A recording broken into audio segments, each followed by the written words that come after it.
Well, good evening, everybody. It's Jessica Jones, the Cryptid Huntress. And boy, am I glad that you guys are here with me tonight. We have an incredible show tonight. I have a new friend here in the studio tonight. I have Lance Hightower of Monster 911 podcast. Okay, Monster 911 podcast. You guys, please go check that out. Go subscribe over to his channel. You will not be disappointed. It's right up our alley. And I'm speaking for all of us over here at the Cryptid Hunters channel. All right, today we're going to be talking about the Alaska Triangle and all the enigmas within the Alaska Triangle, including the little people. That was tasked to me as a blind remote viewing target, and we're going to discuss that tonight here on the show, amongst all the other strange things out of Alaska. Okay, so buckle up, you guys. We're in for a wild ride tonight. Okay, if you guys would like to follow along with all of my shows and everything I'm doing, I have a website. That's thecryptidhuntress.com. You can find all of my shows there and all of the events that I'm going to be speaking at. There's plenty on there to keep you entertained for a little while. So you guys go check out my website, and it's a good way to get in touch with me. Also, if you'd like to follow along with the remote viewing data and some extras, you can join my Patreon. That's the Cryptid Huntress over on Patreon. Shout out to all my members. I appreciate each and every one of y'all so much. Also, if you'd like to support the channel, support the Cryptid Huntress, I have a shop. It's over on Etsy. That's War Woman Goods. And yes, I do give out free merch that says the Cryptid Huntress on it to everyone who buys a package or who buys anything out of my shop.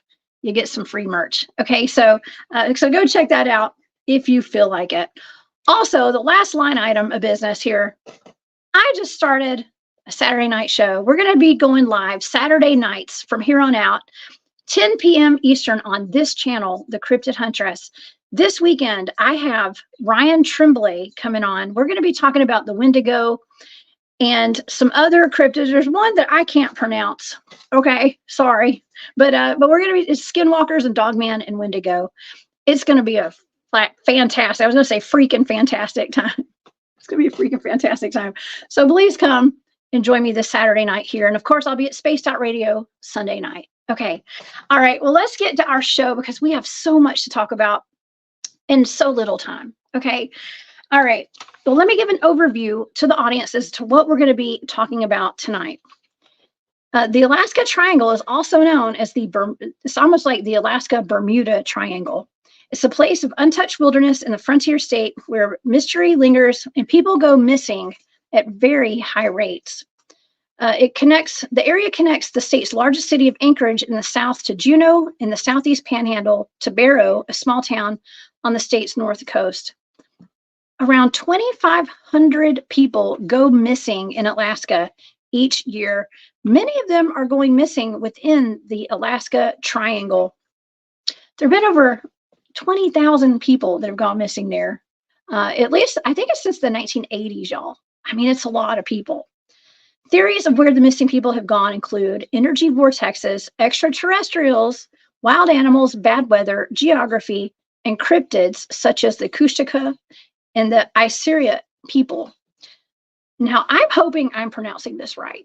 Okay, the Ircenrraat People are also known as Alaska's little people. The Yupik have Ircenrraats. They're little people. Okay, they're a race of miniature human-like creatures with extraordinary powers.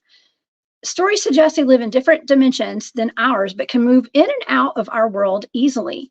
Despite their extraordinary powers, they share some similarities with humans. They're said to live deep underground, but are often spotted hunting and gathering and have a reputation as excellent craftsmen. They're known to lure hunters off the trail where they can cause them to meet an untimely demise. Now, in other shows, you guys will note that I have remote viewed the Alaska Triangle. I did the Black Pyramid, okay, and the Kushtaka. And but on this episode, we're looking into the little people. And to help me talk about the little people of Alaska tonight, I have Lance Hightower here. Lance is retired from healthcare. He was a chiropractor for 25 years. He had his first cryptid experience back when he was about 10 years old in eastern Oklahoma.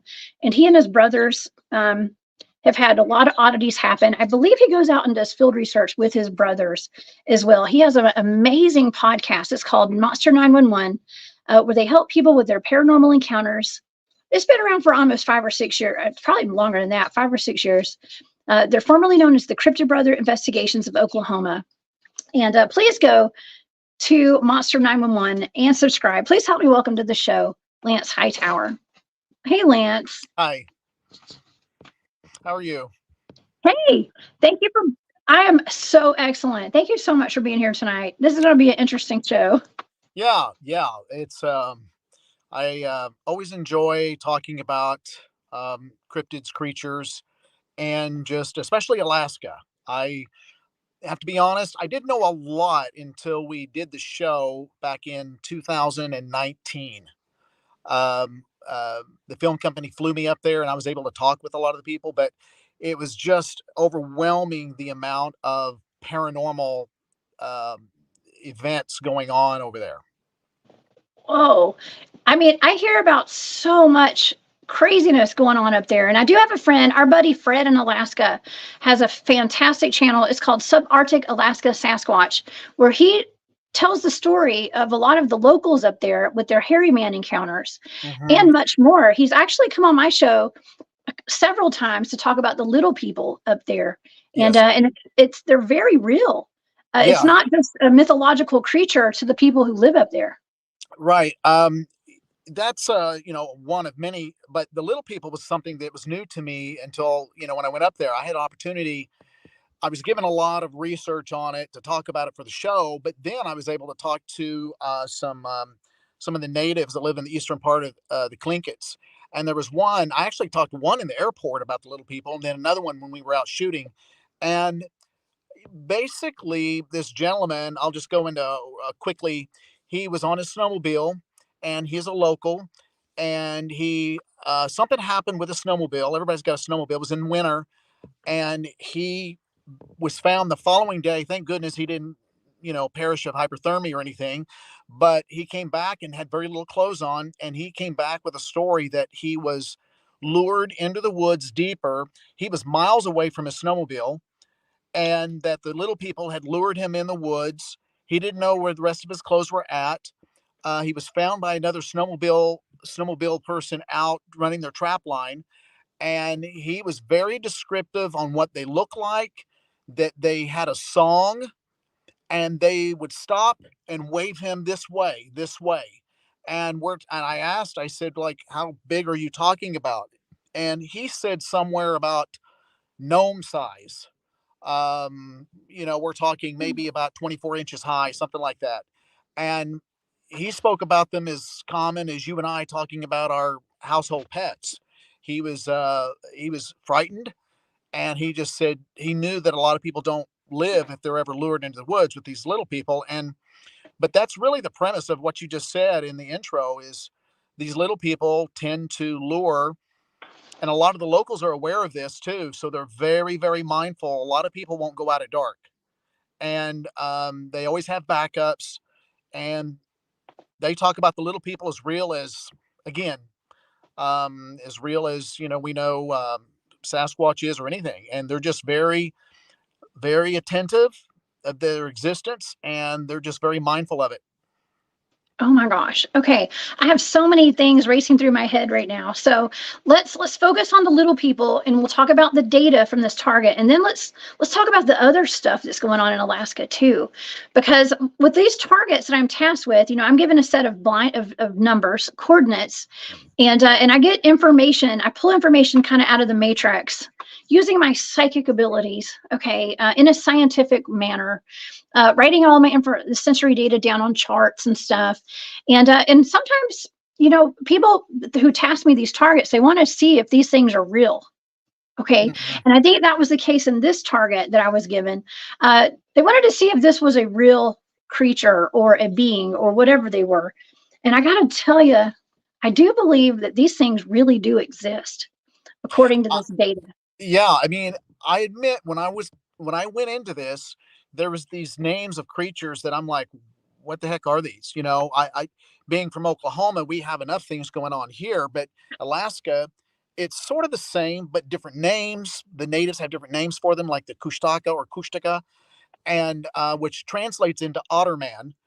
And so I really just dug into it and started researching more and more. And I have to agree with you 100%. I think it gets into how can they exist? Where do they at? Do they live in the ground? And I can't speak on that.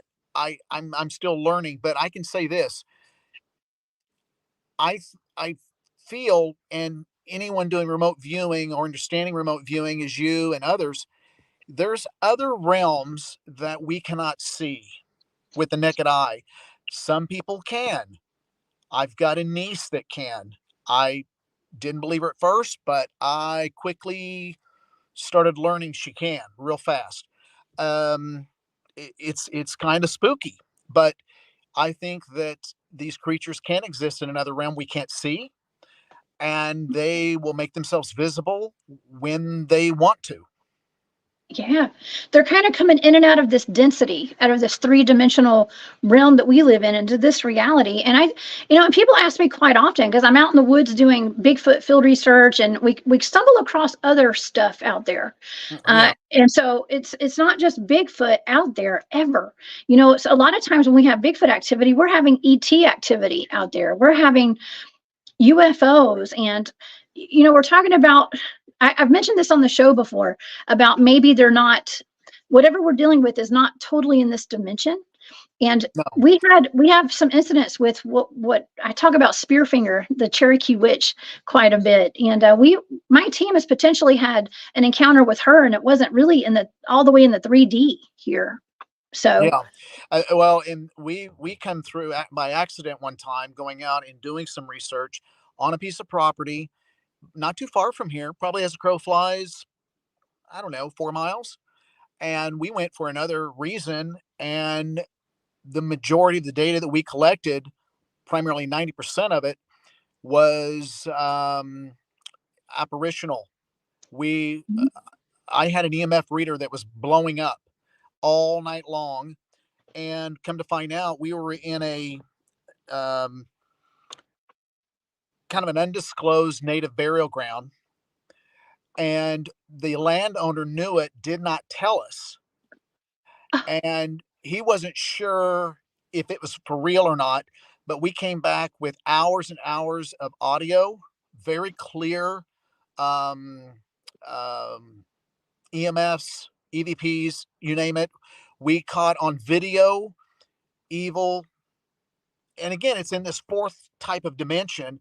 And what I caught on video, I didn't actually see. I posted it, but it was the um, subscribers that caught it, and they caught all kinds of this black entity. You could see the head, the upper torso, legs running from me, kind of parallel and crossing the road in front of me, and I missed it.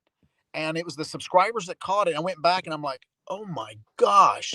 And I listened to the hours of audio. In fact, I listened to some today.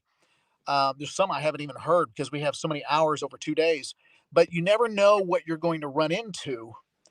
You go for one thing, and if you have enough sensitive equipment, or you're in that zone, or you just never know what you're going to run into. So it's kind of like you need to be your senses. You don't want to be, if you're a hammer, you're looking for a nail. And so if you're going out and you want this data, you need to be more expanded and open. Okay, I'm open to see anything. And that's really kind of the way we're doing it now. Like, we can go out for this, but we may see that. I love that. That's the one requirement that I have. Well, I have a couple of requirements, but one requirement for people on our teams is to have an open mind. Because once you start thinking that you're going to go out there just to go look for Bigfoot, everything is Bigfoot. Okay. And Yeah. because you're thinking inside that box. And if you go out looking for UFOs, everything in the sky is a UFO, but it could be something else. And so you got to have an open mind. I love the way you think, Lance. I like it. Hey, well, when you hunt outdoors, it's kind of like deer hunting. You want the big buck coming in. I want the 12 pointer. That doesn't happen. In fact, the deer somehow know, they feel those vibes, so to speak, and there's no deer in 5 miles from you. And yet you see them when the season is out, they're all over you. So that's kind of the way it is when people go, I'm going to find one, I'm going to see one. And the likelihood of that happening, I think you're more likely to actually win the Powerball. It's when you least expect it, when you're really not prepared emotionally, and it's going to happen. And when you don't have a camera in hand, and that's happened so many times with people, how come we don't have good video? Well, I believe people do have some clear video. But I told you just before the show, I think a lot of these people that have good video and good audio, a lot of them, there's a lot of emotions that happen, but it eventually ends as being a conservationist. And they go, you know what? I don't want to show this. I don't want anybody to collect this video. I don't want anyone knocking on my door. I've heard about this. I don't want anybody on my property or my mom's property. I'm just going to shut up with it. And that's the hard part, to try and talk to those people. You got to be in the inner circle to get to them. Okay, that's 100% true. And I've heard stories of people telling certain like Bigfoot groups, let's just say, about a Bigfoot on their property, and the next thing they know, they have like black helicopters flying over their house and stuff. So I can understand where they're coming from. That's I actually spoke at an event. I went through some health issues since last summer, and so I just kind of took a sabbatical from my show. We'll be coming back to it here this year, and I've got some shows lined up. But I know there were some people like, what happened to Lance? And a lot of it was just health issues, and I was told to kind of rest. So I did. But I did have an opportunity to go talk down in Texas, and I had a very well-known researcher. I won't give his name, but just before I got on to talk, he said, well, I want you to know that I don't believe in this whole men in black and agents coming and corporate spooks and all that. And I said, well, that's okay, to each their own. But I'm going to tell you, they're as real as you and I standing here talking. And I understand it's hard to believe that people in helicopters and trucks and all that and cars and all this, but I'm telling you right now, I have off the top of my head 12 people that's had similar circumstances. None of them are related. They've not heard each other's stories. They're from different backgrounds, different ages, different parts of the country. The one commonality they have is they've all had a Bigfoot either make contact with them, either attack them or damage some of their property or a business, or there's been some level of contact, very close visual of this dogman creature, and that's when these people show up. And in all fairness, I didn't realize it for the longest time, but my phone was the one being actually monitored, and that's how these people knew where these people lived. Oh my gosh. And I found that out the hard way. If you want, I can give just one of those 12 people I'm thinking of. I can let you know kind of what happened there if you want to hear. Yeah. Listen, we'll get to the little people in just a second. This is good. Yes, because this is real life stuff we need to hear about. And this guy doesn't mind I give his name, which is rare. I never give a name, but He's okayed it. His last name is Two Crows, and he's from Oklahoma. He was from Tahlequah, matter of fact, which is not too far from me. It's a drive, but not too far. It's still in eastern Oklahoma. And he called a couple years ago, and I called him back. He had an encounter with a Bigfoot and its mate and little one. And he was walking. He lives near a major, well known river in Oklahoma. And he had a very close encounter midday. It was calm. It was nothing aggressive, but it was a close encounter. And he told me about it. And he was native. And so we talked a little bit about, what the native is culture, what they believe and everything. And he invited my brothers and I, as long as we don't bring cameras or audio, nothing, I will take you on that same trail and we might get lucky. And I said, great, I'll do it. No cameras. You got my word. Well, we were going to do it about a month and a half later, but after we spoke, it was about 3 weeks later, and he called my toll-free number. I still have a toll-free number. It's old-fashioned, but you'd be surprised how many people call my toll-free number. And he called back and he said he was upset. I missed the call. He said, never in a million years would I believe you would work with these people, Lance. I'm going to expose you for who you are. I've had more helicopters, Humvees, blacked out Suburbans, and ground soldiers with guns than I've ever seen in my life down here around my residence and on the river. And he said, so I am very disappointed in you, yada, yada. And it was at that time I instantly, with some other things that's been going on my desktop, my computer, my phone, I knew that I was being monitored. That was the straw there. So I didn't want to call him back. I knew they'd be monitoring and listening. I started getting smarter, and I've got a collection of dozens and dozens and dozens of burner phones. And that's when I started getting smart. I've got shoe boxes full of them. I could fill this studio in here full of them. And I didn't want to call him back because I didn't want to know next what was going on. I didn't want to put him in a weird position, so I just didn't call back. Fast forward to about a year and a half, which was year before last, I get a call out of the blue, and I answered, and it's Mr. Two Crows saying, Lance, I owe you an apology. I know now you're a good guy. You would never work for those people. Let me tell you what happened. And basically, where he lives is typically very quiet, scenic, just it's on the outskirts of Tahlequah. And he said, I don't think they got him. They're smarter than that. I went into the woods at night. They were flying helicopters at night. And he goes, I think they had on the belly of the helicopters thermal. And I said, they typically do. They typically do. Those are going to be, it's an older helicopter. It's not going to be any type of Black Hawk. It's a scout helicopter. They fly fast and low.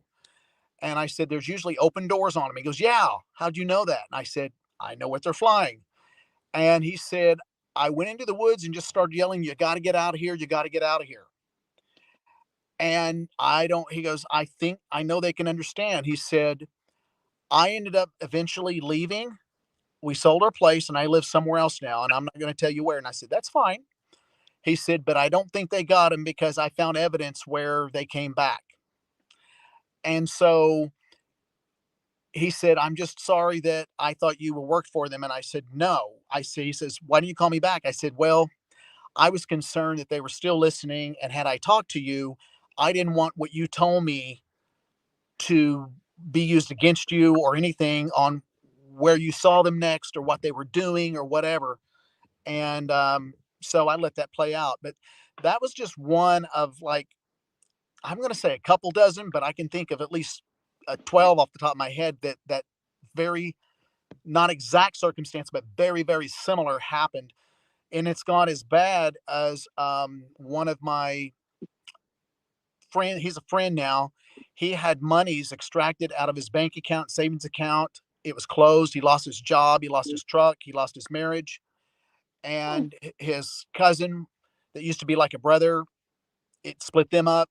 And it was repeated when I did a second interview 2 years later, his bank account was closed again. That's how Oh, bad they wanted him to be quiet. And these people aren't your friend. This is okay. serious. I just want to let the audience know this is going to tie into this target tonight, and Lance has no idea. Okay. Yeah. This is actually going to tie into this target because we're talking about potential, and I don't want to just say government, we're maybe like agency of some sort, Well, what they some sort are, of they're agency, right? see, our government, everybody knows this, but our government makes nothing. They're very good at spending our money, but they make nothing. So what they do is they have contracts with corporations. The corporations are the bad guys.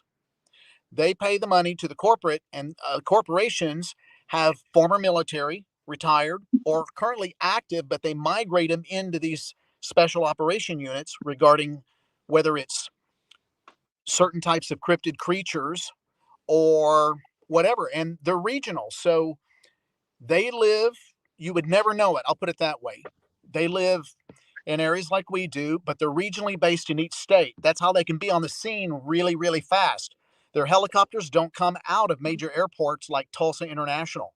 They're actually in smaller airports, smaller hangars, little townships, and they have their helicopters in those places.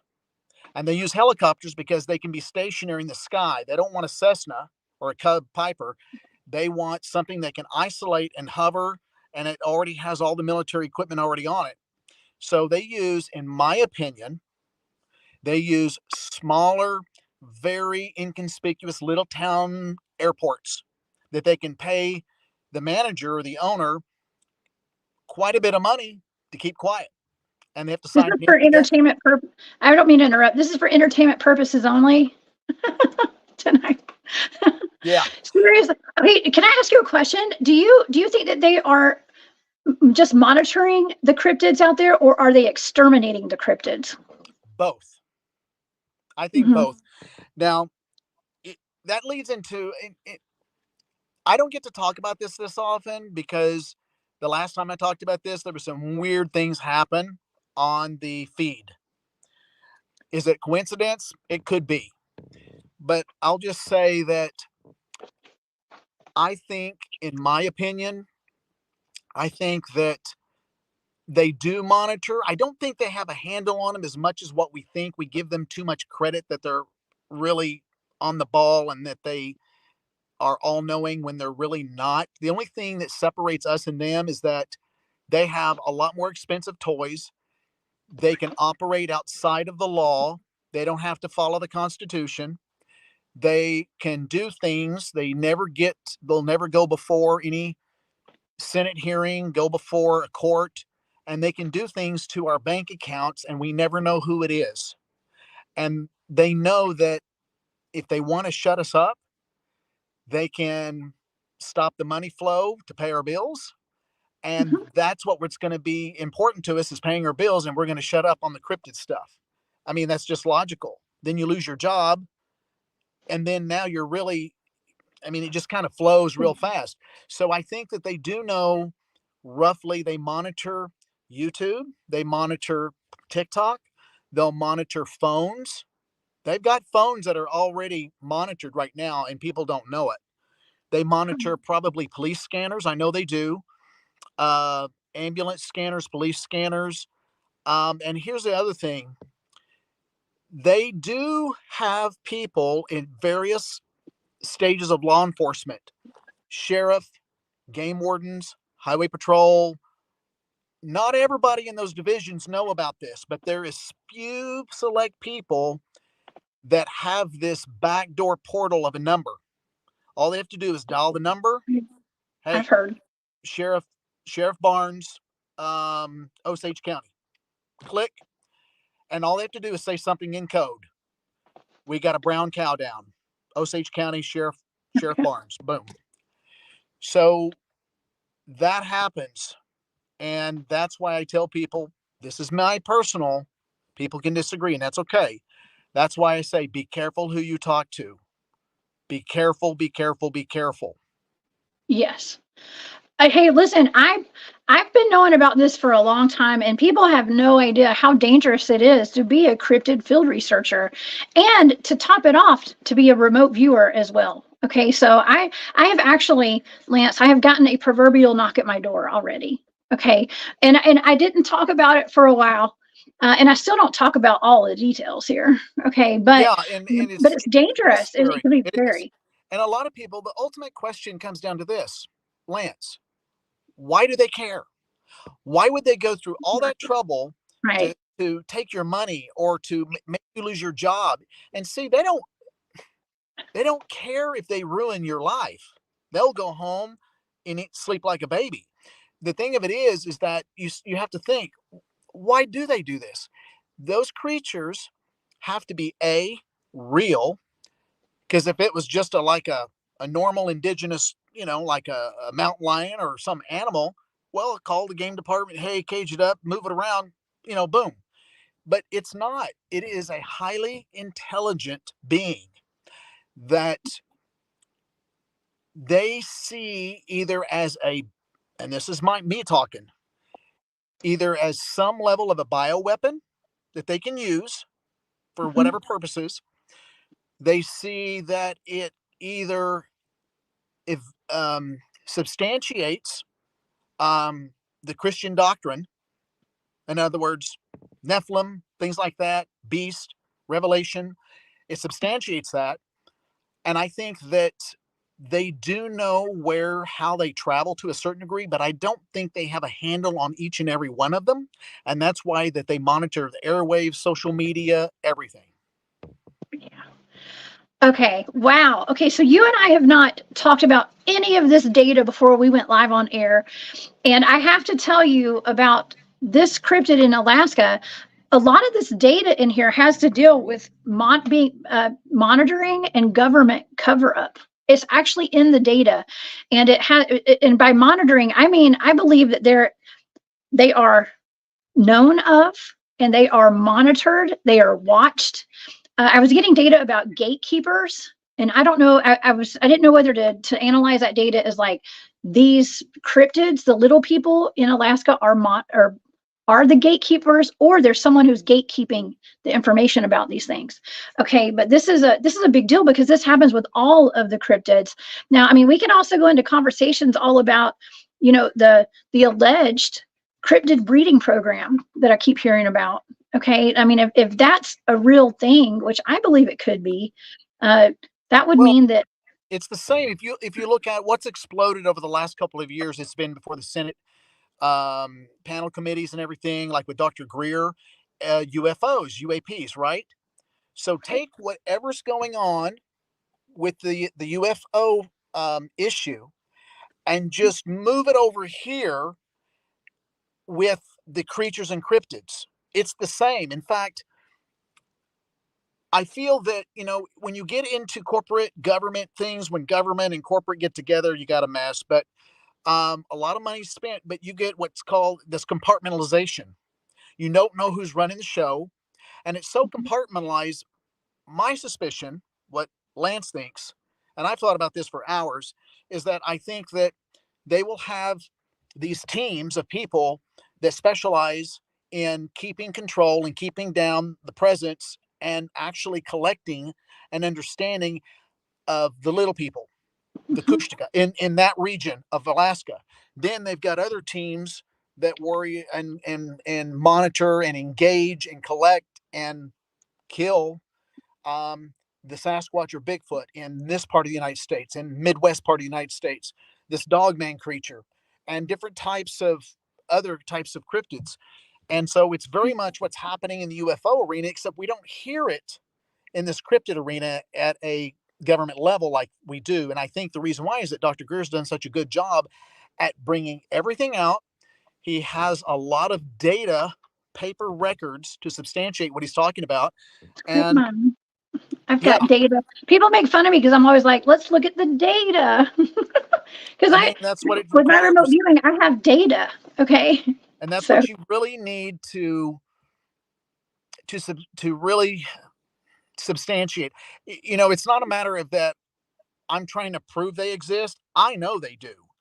what we're trying to do, a lot of people, is bring it forward to see, because there's a lot of money being spent on these corporations doing what they do. And my rub is that they've ruined a lot of people's lives by removing their pensions, threatening them, coercion, blackmail, threats. Um, I mean, it goes on and on and on. So that's the part that rubs me wrong, is that they do this and we're in America. And a lot of these people didn't ask to see this creature. It just happened. That's right. That's right. Well, that's most people that see cryptids, it is by happen chance. Okay, It is.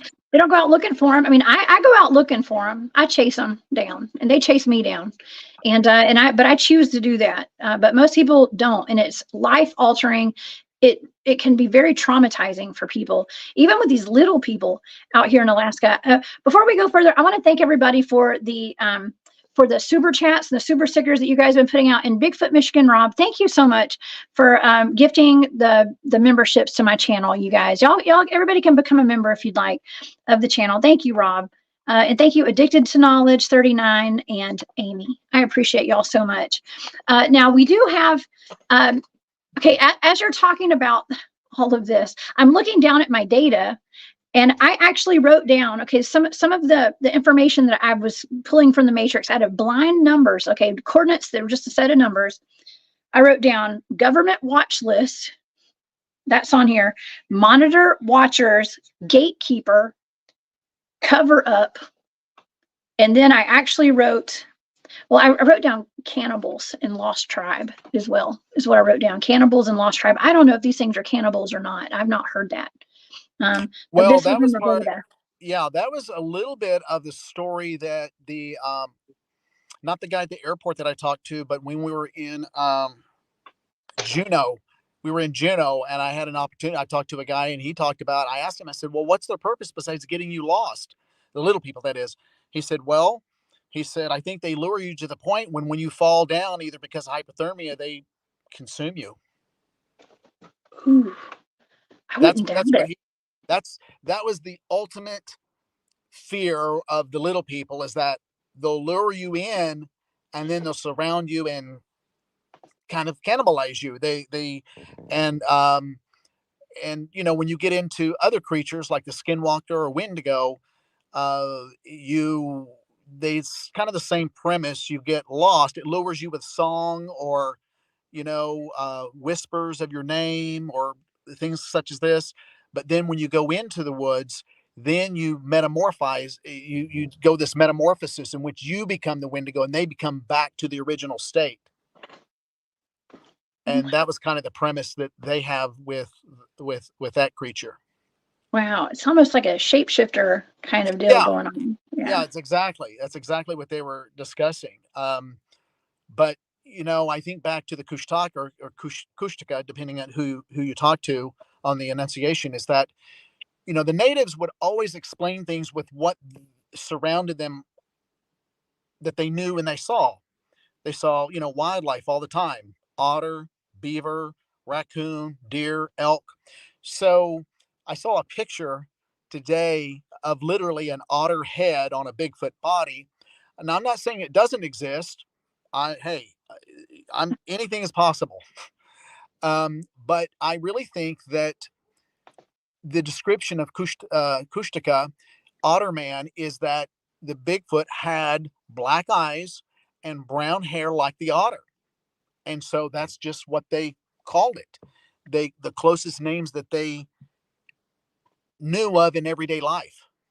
Yeah. Well, it could be like an aquatic Bigfoot, right? Because we Yeah, hear about those quite often. it could have been in the water, Hmm. eating, getting fish, eating some of the plant life on the side of the shore. Who knows? Yeah, Yeah, it could be. We've looked into the Kushtaka here on the channel. That was another one of my targets. And there's a type of siren, actually. They kind of are like a siren. They lure people into the water and then they drown them. Sometimes it sounds like people that they know. They're a shapeshifter as well, or they could be. yeah, So it's very likely. And each kind of tribe, or each township, has a little bit of a different flavor on things, regionally too in Alaska, just like they would, like in Oklahoma. That's no different. I mean, here we don't call it Kushtaka, but we, with Bigfoot, years ago down in Three Rivers, where we had a lot of our experiences, I actually talked to a logger who drove those roads back way back in the day before there was any highways, and they called them boogers. And they actually informed the loggers part of their training, besides logging and being safe, was don't hit the boogers down there. Leave them alone. You'll see them on the road. You'll see them cross the road. Just leave them alone. And they'll leave you alone. And it was such a commonality that the supervisors gave those instructions to the logging guys. Whoa. Oh my gosh. We have a booger holler here in Georgia. Anytime there's a booger holler or something like that, there's Bigfoots down there in that holler, right? Down there in the mountains. Actually, in Rome, Georgia, we have a booger holler. My family's from there, part of my family. Okay. So, yeah. Yeah. Boogers. And some of the old timers in these small towns, they have these vapor lights that come on at night, automatically. Mm-hmm. They call them booger lights. Oh. Well, I'm going to start calling my outdoor lights booger lights from here on out. I like that.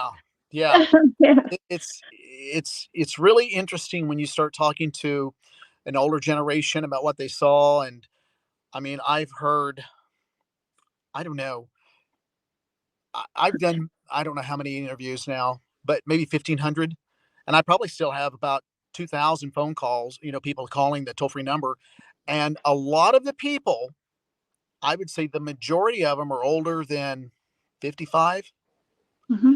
And so it's just really hard to get a hold of those people because they're not so tech savvy. They know how to do email maybe, but a lot of them, you just got to get in those certain circles like we talked about, and then you're just going to have your mind blown. But getting back to what you said earlier, that I do think that these corporate spooks, and I'll just use the term that Dr. Greer says because it fits it perfect. I used to call them MIBs, but that's given them too much leverage in a way, and intelligence. And they know a lot because they have a lot more high-tech toys. They can monitor people. They have, I mean, there's different types of software. FBI has their software that monitors people. There's one called Somex, or Dabble, and that's how they monitor. That's how the FBI monitors all the social media, is that software system. And of course, they work with Google quite a bit. But the advancement of the technology on monitoring people is a lot further than what you and I have access to right now. So you can only imagine what it's like. Whoa. This is all just very relevant because of these targets. Like, because this is my remote viewing show. This is every Thursday night we do the remote viewing targets, and something. See, I'm paying attention now to patterns in a lot of these targets because I've been doing this for a couple of years now, and in all of these targets, a lot of them, it's government cover-ups, it's monitoring, it's things being watched, things being tracked. Some of these cryptids being tracked and being collared and having like monitoring devices on them and stuff. So it all makes complete sense. Now, I have a question when it comes to the little people.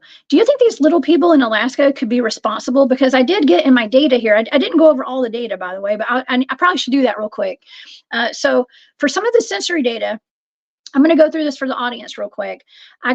So if you're wondering where they live, if they're in caves and caverns, for some of my initial sensory data, I was picking up on something deep under, lost, hidden, scurry, attacked, danger, and sick. That was my sensory data for this target.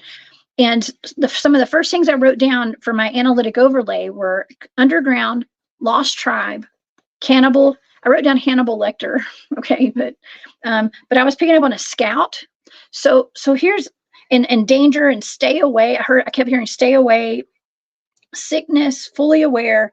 So I wrote down fully aware government watch lists, like I already went over, monitoring watchers, gatekeepers. And so it went from being like it didn't really describe the way they look or anything. I'm just excited this data lines up with what the target is. Okay. Yeah, and that makes sense to me because I feel that even in the Bigfoot community, Sasquatch community, whether it's in Oklahoma, and I'm seeing some people there with some of their super chat here. Pennsylvania is a huge one, by the way. I see there was a young lady there, Trista. Uh, I've got stories coming out of Pennsylvania of the dogman creature that's just one of the most mind blowing encounter stories I've ever heard by a security officer and his team was out of Pennsylvania. Um, so it makes sense to me, getting back to what I was getting ready to say, that there are Mhm. scouts. That it makes sense Yep. because another Yep. name for Sasquatch, the Day Watchers. Yep. I believe that they do have a scout. I had a nephew that saw one duck behind a cedar tree midday, just one, but it was midday. And we don't think midday. Usually it's nighttime, nocturnal. But they are watching, and I think that there's people. Excuse me, the Sasquatch, just that creature, that being. Will they have scouts that go out to monitor? So why Yeah. not the little people? The little people have them too because that was in the data. Okay. And like I always tell the audience, it's just data, but I got that from a set of coordinate numbers. Okay. So in the process of the remote viewing session, but a scout. So I mean that would be like someone to lure the people out, and then they get jumped on probably and attacked. Now we have a huge missing persons problem in this country Oh yeah. and all over the world. And that's one reason that I really like to do these shows, because I do help locate missing people sometimes with the remote viewing. I look into cases that are going cold. I'm tasked with that. I don't talk about those cases on air, so they're not public, but I look into these things, and the majority of the time that people are deceased. Okay, but there are a lot of cases we don't know. I mean, we're talking about millions of people at this point have gone Well, missing. I mean, so many people are gone missing from just Alaska alone. well, and that's true. Within that triangle, and it's kind of like an isosceles triangle from Juneau to Anchorage and Barrow. There it is, right there. Um, it's over 200,000 square miles of the most beautiful, treacherous, frozen tundra you'll ever meet, including you've got Alaska wolves that make your typical household dog look like a tiny boxer. And then you have brown bears, which are typically bigger than grizzlies. And then you've got, just a lot of different animals and within things started really happening in about October 1972, when you had the U.S. Representative Boggs and Nick Beseech. They were in their Cessna plane, and they had an aide and the pilot. So there was four people, and they just completely vanished. So you've got people from the air, just their plane, I don't know, it's just vanishing. And then you have people on the ground. So from 1972 to present, you have close to about 20,000 people. And if you look annually, the number of people that are missing in Alaska, it exceeds our national average by 4 times more people missing in Alaska than in the typical United States. And we have around 600,000 people annually in the United States that go missing. And if you think about that, that's a lot of people. Now, they're not all missing because of creatures and cryptids, inclement weather, um, bad people, kidnapping, a lot of things that are just human induced. We know that, right? But there is a percentage that we just scratch our head and we don't know why these people are missing. Now, when we say people missing, we're talking locals, people of the area. We're talking people that's used to flying in inclement weather, people that know lay of the land, hunters. I mean, I'm a bow hunter. I've been hunting since I was 5 years old. So I know how to take care of myself. I know what things sound like, look like, smell like. But we're talking people that are very experienced, that should know. They take everything you're supposed to: gun, fire starter material, food, compass, and they just vanish. And they have a family. There's nothing weird in their bank accounts, nothing's going on, and they just vanish. So there's something else going on. And of course, people, if they read the Missing 411 series with David Paulides, you collectively, when you start reading that, you realize there's a pattern. You talked about patterns, there's patterns. So, what are the two ages that tend to have a high incidence of missing? Kids and elderly. Never pick berries. Okay. If And you've read the missing yeah, 411 David Paulides, it's it's usually not always berries. it's people going to pick berries. And Fred in Alaska, our friend Fred Roll has talked about that before, where a lot of people who have Bigfoot encounters are picking berries, salmon berries. I remember specifically salmon berries. The Bigfoots like the salmon berries, I guess. Now there seems to be a the Bigfoot sightings and the missing people and the cave systems and the deep underground military bases, they all coincide. If you put the maps on top of each other, they all match up. So, Yeah, there's a lot of things that match up. That something called meridian lines mhm. also, match up to these areas. And a lot of people will say, Lance, what ultimately is going on in Alaska? This triangle. Excuse me. And it is it vortices. You get all this magnetism, this weird electromagnetic shifts, with a lot of the instrument panel with aircraft. Is these portals? Is dimensional things coming in play here?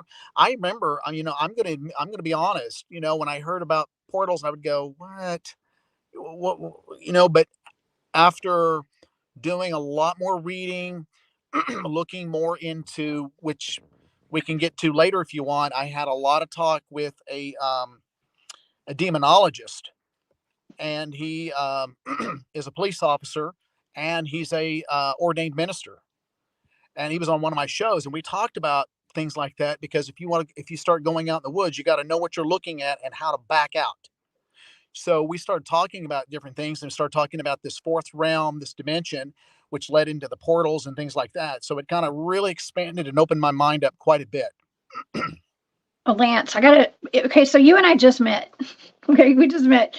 My team has actually documented a portal, and we sent people into it, and it's on video, and they came out of it. And so we'll talk about that. I talk about it so much on my show. I'll talk to you about it later, I guess. But Yeah, yeah, we actually did in one of our research areas. We call it the Skinwalker Ranch of the South.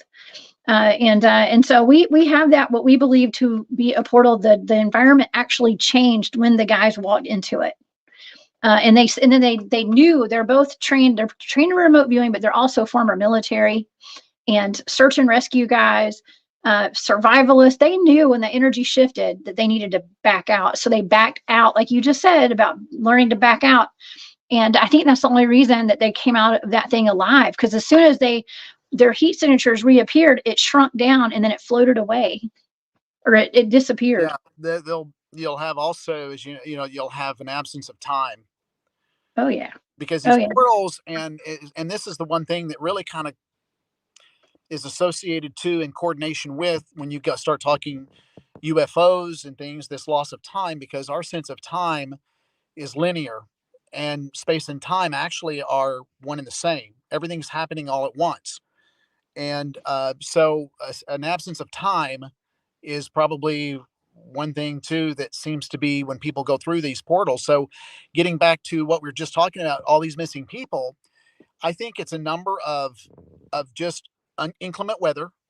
I think some people just, because of the inclement weather, or they kind of lose their sense of direction in the expanded wilderness. Um, I think unfortunate accidents happen. They don't know the trail as good as what they did. Things happen. And when you're out there in the wilderness with other things that can eat you, um, you don't tell people where you're at, you tend to perish. So those make sense to me. Unfortunately, and bad things happen, accidents, but still, there's a percentage of people that I truly believe that these people, these creatures are responsible for abduction, and as well as running into these portals that they just, and there's just the trail stops cold. Yeah. Absolutely. Oh my gosh. Yes. I could talk about this all day. I love talking about portals and just having an open mind. See, I see how open you are to all of this, and it just makes me happy because I think that now that I've been in this field for so long, it took a while for me to meet other people because I didn't have a show always, and I didn't talk about my research very often, but my team was going out in the field and we were experiencing so much high strangeness and things like these portals. And we didn't talk about this. I mean, it was like 5 years before we went public about the portal stuff. Okay. Well, That's it's stuff that kind we of held on taboo. to. It's taboo. In other Mhm. words, we're always everybody wants to be liked. Everybody wants to be respected and have a level of self-esteem. And I get it. I totally understand. And when I started having the show, I was still had a practice. And my wife said, "Are you wanting to do this show because people may think you're goofy?" And I said, "Well, I was adamant. Listen, I saw what I saw. I heard what I heard. I smelt what I smelt. So they can call me what they want, but I've seen it." So as we've had the show, my values, my I've learned not to be closed-minded. You're going to miss out if you're closed-minded. You've got to be more open-minded because you're going to miss something so beautifully wonderful and mystical and mysterious. It'll be a head scratcher. But if you're already closed-minded, you're really going to miss the boat. And I have learned to read other materials, and it amazes me how you can read remote viewing, you can read something with UFOs, UAPs, get into Dr. Greer stuff, and then it all has a way to connect and give you better answers. And there's a book out by Susan Pinkerton that talks about your ideas are your ideas and mine are mine. But when you and I get together, it forms new ideas, better ideas. And so that's kind of what we want and need in this community, I feel. Yeah, absolutely. Well, we just need open minds. And I love learning from people like yourself that come on my show. I'm always learning and I soak everything up like a sponge. And with my little bit of knowledge that I have from my field research, uh, it's almost like we're activating each other. Okay, dare I say, it's like activating things that are dormant, like maybe a little memory that we had of something Oh, that happened to us at sure. some point. And your information can really put me in a whole new direction, and my information could put you in a whole new direction. And that's why the people that I bring on my shows, especially my friend Barry Littleton, he and I work like that off of each other because he has all this book research that he's done, and he's been out in the field a little bit, but I'm a straight up field researcher. And we just are able to really meld and really take the research to the next level between the two of us. And I think that is so important. And that's what everybody should be doing right now in the Yeah, field. and everybody that watches your show and everything is that it's okay if you don't know a lot when you get started. We didn't. I mean, I knew hunting because it was comfortable to me, right? Um, and I'm still learning to a certain degree, but you start with what you know. If you want to get involved, I always say get involved and hooked up with a group that no one has to know anything. But I would say when you start going out being a field researcher, some of the most important things you should do first, in my opinion, first is the bugs bit you, but you need to know wherever you're at in your region or location, know what's in your woods, know what kind of indigenous animals are out there. What do they sound like? If they did, very rare, but if they did something attacked you, what would you do to protect yourself? Did I call someone? What do I have on my body to protect myself? Um, what's going on? I mean, know the lay of the land and the topography. And so start with that first, and then kind of work your way up and graduate, and then go with a group that's maybe seasoned. And it's okay. It's okay. Everybody starts somewhere. Yeah, they do. We Barry's in the chat. I was just talking about Barry. Hey Barry, he's done videos on the little people. You guys, but go check out his YouTube channel too, y'all. And yeah, gosh, this is amazing. Um, you sound like me because I say the same thing. Everything that you just said is stuff that I'm always saying to people, like because people are always asking me like, well, I want to get into this, I want to get into bigfooting. Where do I start? Where do I go? What do I do? Well, I think And it's important for people not in these organizations. Don't be so intimidating. Don't speak over someone's head. And that's part of why I'm writing a book that it just starts from scratch from someone that doesn't know to all the way up to an advanced person. Is that for these groups, be generous to people. that are just starting out, and they're excited, and help them kind of lead them by the hand. And you never know what they can offer for the group. You just never know. That's right.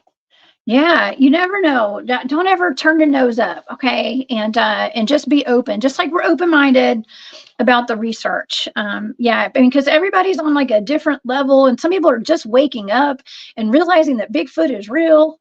Okay, Oh yeah. some of us have known for a long time. Okay, we've Yes. all known. It's as Yeah. real as you and I right now. It's and the thing of it is too, um, it's not always going to be like the encounter like Mr. Two Crows had, which was very benign. It was very, I don't want, it was friendly. There's been some encounters that I've done on interviews that have been just damn scary. And I will say that's rare. First of all, that's very rare. Thank goodness that's rare. But there's been a few. And so that's why I say, um, be careful what you wish for, be mentally, emotionally prepared, which is going to be very hard to do, but you always have to. That's what we do when we go in the field. We've seen what we wanted to, but it was an unexpected time. We go at night out in western Oklahoma, and we call using Wiley Dave's dogman call he made, in which he had an encounter in 2003. And we've seen at a distance. Thank goodness it was at a distance, but it still scared the bejeebies out of us. Okay. So we do it at night, and we have a technique we use with the light for eye shine without spooking. We got a bunch of coyotes and bobcat, but you never know what's coming up. That's the thing that is kind of like, we're each talking to each other, and we have night vision. Oh yeah, yeah. We've been talking about big cats here on the show lately, and I was given some remote viewing targets of alleged dogman attacks. Like out of North Carolina, actually was one of them. The Brenda Hamilton case, and there's some out of East Tennessee too. But even with the bow hunter out of Texas, a lot of time, not every time, okay, but a couple of times that I've remote viewed things like that, it was actually a big cat, according to the data. Okay, it wasn't like dogman. So you gotta be aware of what is in your environment and stuff. Now, the Alaska to get back to the Alaska Triangle, I was thinking of something that crossed my Okay. mind as you were talking. In that triangle, they say that the wildlife is much more violent against humans in that triangle. Now, do you think that it could have something to do? This is just my hypothesis. I think it has something to do with HARP and all this weather manipulation that's going on up there, because there's some sort of frequency. I think there's some sort of frequency that is being given off by some of these weather weapons and some weather manipulation stuff. There's no telling. I wonder if that could be part of what's going on up there. Well, we know animals are affected by, just like humans, right? We're affected by magnetism, the pull of the earth. We're affected by frequencies that are not natural. We're affected by chemical, and whether it's airborne or things that we consume, sustenance foods. Mhm. So we know that over time, other countries have subjected our U.S. embassies with high level frequency, and it changes our demeanor, our emotion. So why wouldn't it be with animals? So in this area, I've heard just a little bit of that when I was there, but I didn't have anybody really explain it to me a little bit more. So I didn't really catch on to it and dig more into that or question. But I think that it makes sense to me. So if there is Yeah. something chemically in the air, why wouldn't it affect an animal's or something frequency, magnetism? Could it affect their emotion or behavior? Absolutely. Yeah. I think it's making them mad. It's pissing everything off up there. It's pardon my French, y'all. I'm sorry. I don't Well, usually say bad words, and but when you it's get making them into mad. yeah, when you get into such an expanse and wildlife like Alaska, it's kind of the mentality everything's bigger in Texas kind of thing, except it's much bigger in Alaska, and it's feral. It'll eat you. Yeah. And so you can imagine if it's got an attitude, you better be on guard. And so that's why I tell people be emotionally, mentally, and physically prepared for the unexpected. Kind of like a Boy Scout or Girl Scout, right? You just Mhm. be prepared, you got to practice these things. I mean, so if someone, this is just me, right? Our team, we pack heat everywhere. That's just, we're open carry here in Oklahoma. So we practice everything. We practice with our rifles. We have different calibers for different reasons. We actually load our own ammo that's special. We we practice. So you don't want to get out of practice. You got to be thinking. You don't need to be paranoid, but you need to be knowing what things look like, sound like, and like, that sounds like a bobcat, maybe. Let's hear it again. You don't need to. Not everything is a Bigfoot walking in the woods, right? Not every star is a UFO, but still, I think being prepared as much as you can, you'll have a better time. Oh, And yeah. and you never know when someone comes new to the group, they can offer some technical skills, some tracking skills. Who knows? So that's why I just love having new people come to groups. Yeah, me too. Listen, we're all trained on my team.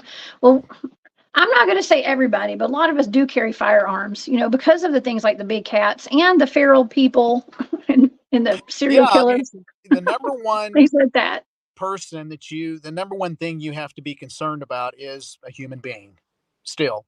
That's right. So, and then the next is the most common, which is going to be indigenous dogs, rogue dogs, feral dogs.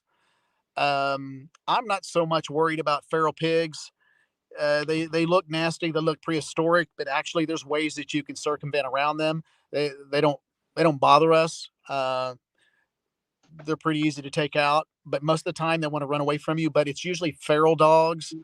That's We've encountered a couple wolves, and we've encountered bears, but they run in Oklahoma. They're nowhere near as big as Alaska, but of bears, the number one attack of bear attacks, usually it's black bear, and that's what we have in Oklahoma. It's still rare. It's still rare, but I believe you should become acquaint yourself with the firearm. That's my two Yeah, cents. for sure. For Yeah. sure. Laura, thank you so much for that super sticker. I appreciate that very much.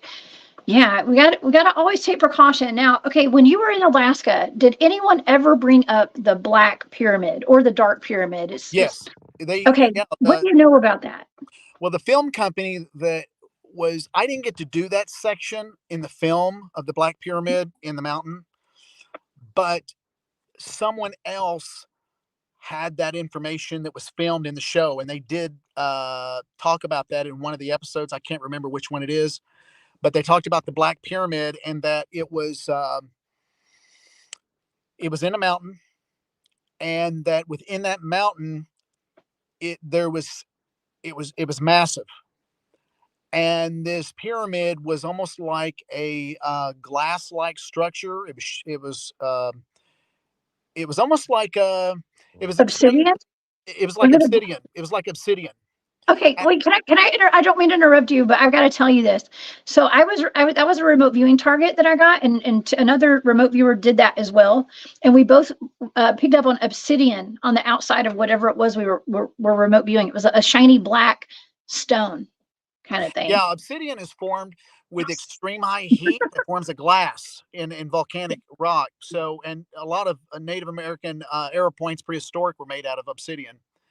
It's real pretty. I But really, yeah, that's what it was. And I got to read a little bit of it, although that wasn't my section to read during the show. Someone else had that task, but it was in a remote section of Alaska. I mean, out in the middle of nowhere, and it was within a mountain that had plenty of space,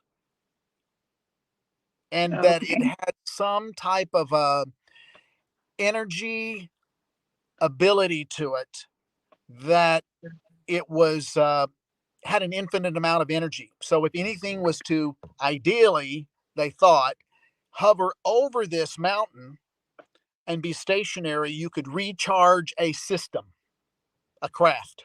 Okay. Do you want to hear something really cool?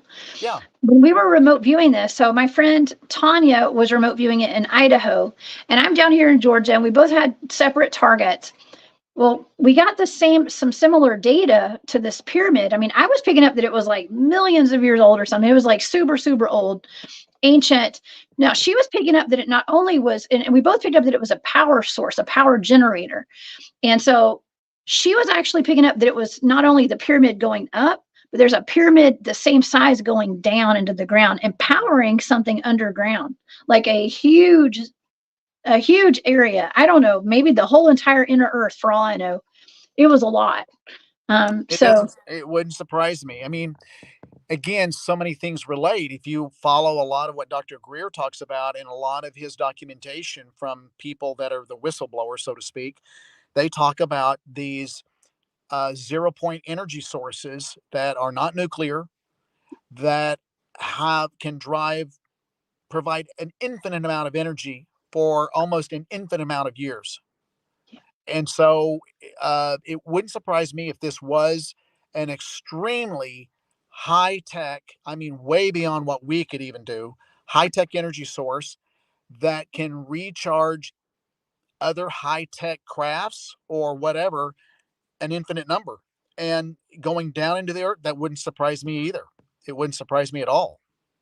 oh my gosh, I love it. I love all this confirmation that we're getting tonight on these other things that we've looked at. So it's amazing. We were actually both picking up too that it's heavily guarded too. Yeah. So Well, anything that you hear through certain circles or something just kind of weasels its way out into a crevice, out into our community or on the news. It's in another part of the country, England, that finally squeezes here in the US online. You can bet they've known about it. They, being these corporations that are affiliated with our US government, the government pays them the money, billions, right? And then these corporations, they are excluded from testifying. They're excluded to release information what they're doing because it's like a private entity. And so that's how there's no Freedom of Information Act with these corporations. That's only with the government. And then if the government is covering up the money, how do you know where it's at? Who's doing what? But if Dr. Greer says that we're doing business with over 200 different corporations, top secret, top secret black projects and operations, then would they be guarding something like that? Oh, absolutely. Heavily guarded with lots of researchers, scientists every day finding out and reverse engineering how all this works. okay, so this is so cool that we're talking about this tonight because I got okay. So I've been doing I do targets all the time. Okay, and for one target that I got recently, I'm not going to give it all away because I'm going to go over this target. I don't even remember which one it was, but I do like deep mind probes on when I pick up a person in the environment and stuff, and I get messages when I'm doing these. And I got a message, and this is so fitting to talk about this right now. And I was wondering, like, why did I just get this message? I got the message in one of these targets that every single cryptid that you could possibly imagine is already identified and known by our government for the most part. And there's an active I want to say program to keep it all covered up so that we don't know, but they're all monitored, they're all watched. Okay. And that actually kind of crept into this target, okay, about the Alaska little people. But this was on a separate target that I had done. And I remember getting that message and I was like, well, it was just an odd download for that message for that target that I was doing, but it was a cryptid target. But it was like the message was that everything is known and it's monitored. Okay, so Yeah, I probably about 5 years ago, I wouldn't have believed that, but no, no, it's a matter of that which is the craziest we can think of right now is possible and is reality. And so I am so more open minded than I was before after reading certain materials and having a lot of these very odd and strange things happen to my computer. I could go on, but when I would interview guests and they said, "Why did you call me back last night?" And I didn't, but someone talked to them using my phone number and asked them very interesting, detailed questions that I would never ask. And they wanted to know why I would call them back. Did I not believe them? And I said it wasn't me. And the person was baffled on anything. I knew what had happened. So, but I didn't want it. I was jumping too much ahead of time. They just saw a creature to tell them, oh, by the way, there's these corporate spook. It's just too much. It's kind of like I told one guest that had some terrible things happen to him after having him and his cousin were attacked by a Bigfoot up in Ohio. He was trying to just verbal vomit everything to his family, and I said, listen, you're trying to feed them an elephant. You have to do it spoon by spoon. You can't shove it down their mouth. It's too overwhelming. They weren't there to experience it. You were. You don't have to convince me. You can talk to me, but to tell anyone else that's not had an experience, it's just too hard to convince people. So that's why I said, like, my show, it's not about convincing people. It's about talking to the people that's had those experiences already and help them through that. Yeah. Those are the people that really need someone they can trust. And what do I do next? This happened. What do I expect? What can I do? What's the next plan? And so, but are they being monitored? Absolutely. And that's why I think it's compartmentalized teams doing this. Yeah. And that's why I think a lot of people personally that I know don't talk publicly about their research. It could be very dangerous. And I personally, like, I did used to work in government. It was on a state level.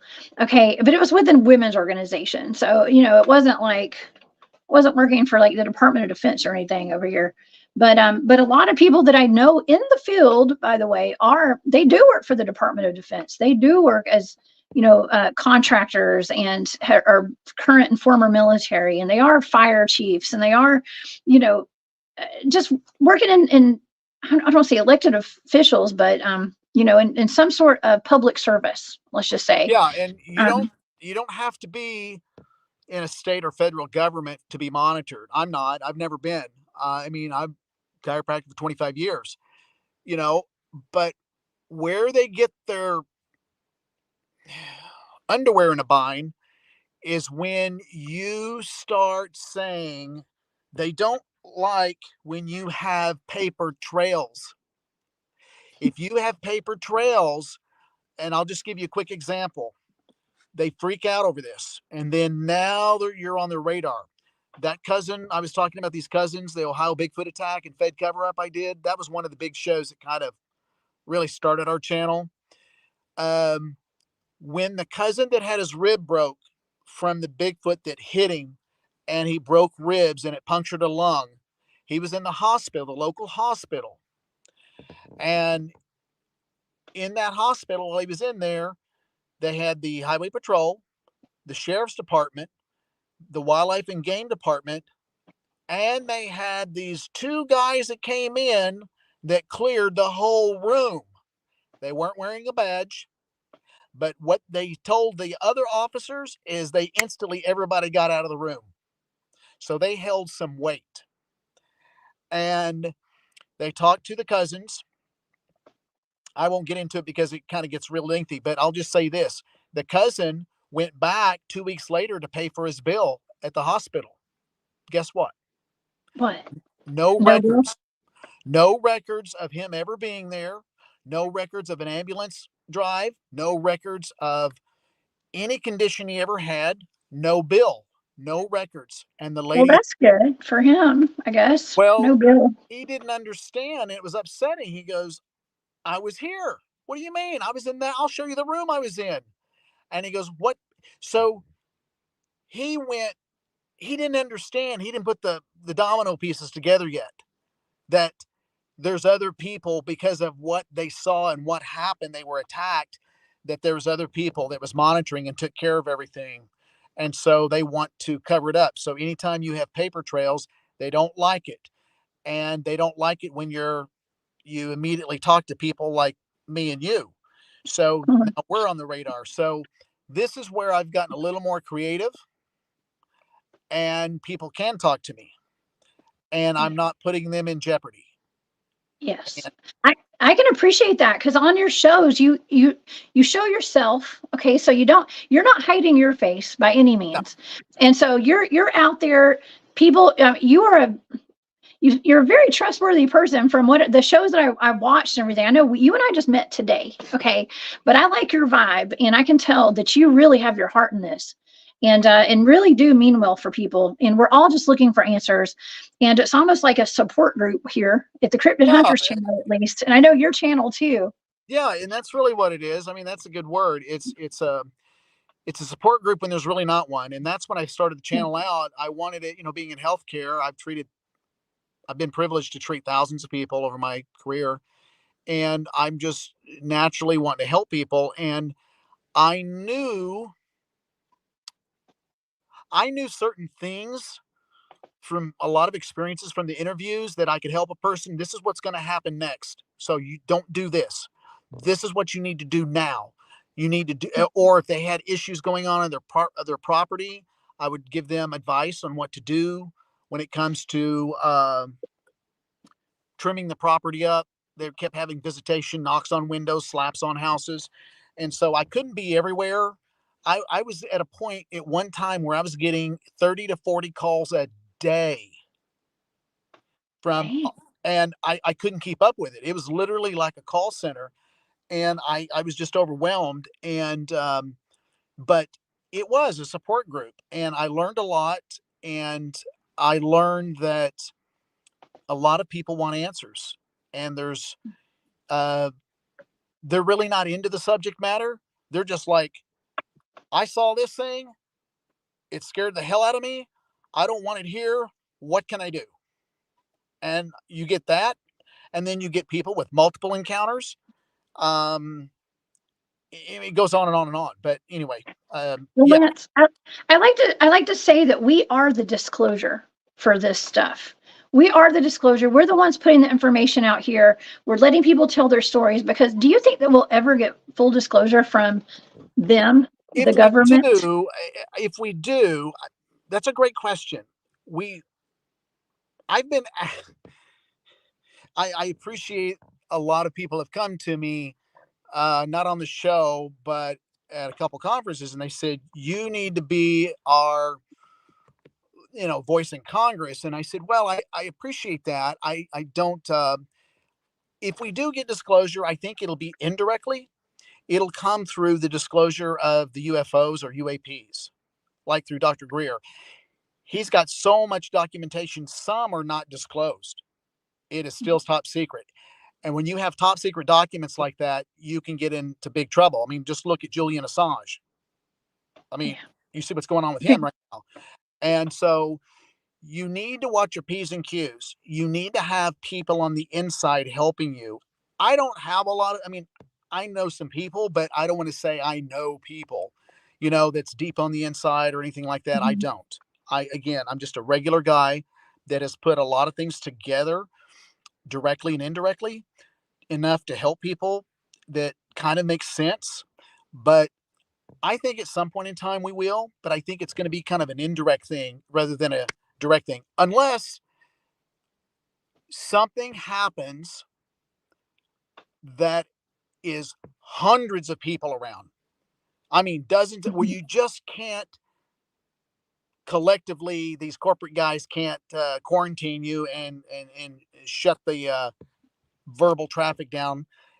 That is going to be, that would be a circumstance that it would get out. So I have something that's kind of opposite of what you just said about it's going to take a UFO researcher to put out Bigfoot stuff. Well, I have, okay, disclosure wise. So me and my friends, some of my research friends, we're Bigfoot field researchers. But one of my good friends has a video of an actual orb turning into an ET, an alien, and it shot down from past a camera in somebody's backyard, turned into an alien. It was an orb, and it ran around. You could see it running around the yard, turns back into an orb, and it shoots past the camera. Like, we're Bigfoot researchers, but he's got this video. I mean, this is groundbreaking stuff. And he just released it. We were both speaking at the Georgia Bigfoot conference about 2 or 3 weeks ago, and he showed it to the public finally. Okay. So it's things like that.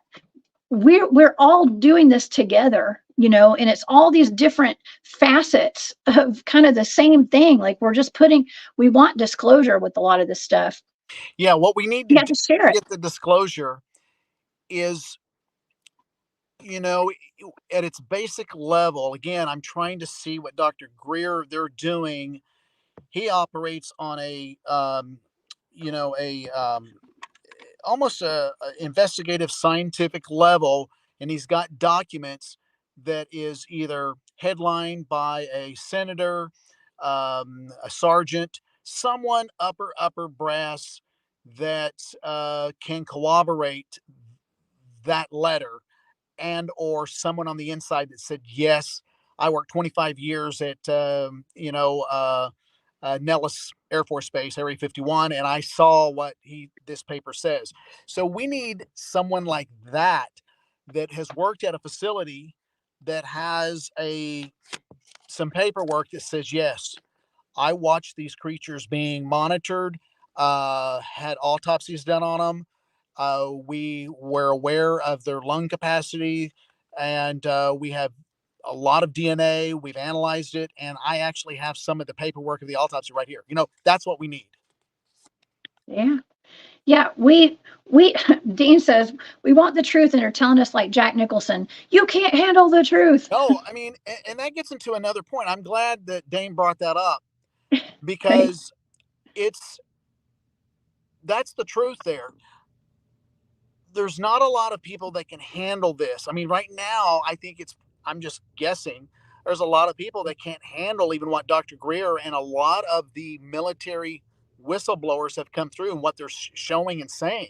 It is so mind blowing. So you can imagine with the creature aspect of it, some of the people that I've interviewed, and some have been police officers, and people of authority and people of professional positions that have had extremely close encounters. They weren't on medical marijuana, they weren't hallucinating or anything, and they saw what they saw, and you won't tell them any different. And I think that would really blow people's mind. A lot of people can't handle the truth. It's too frightening.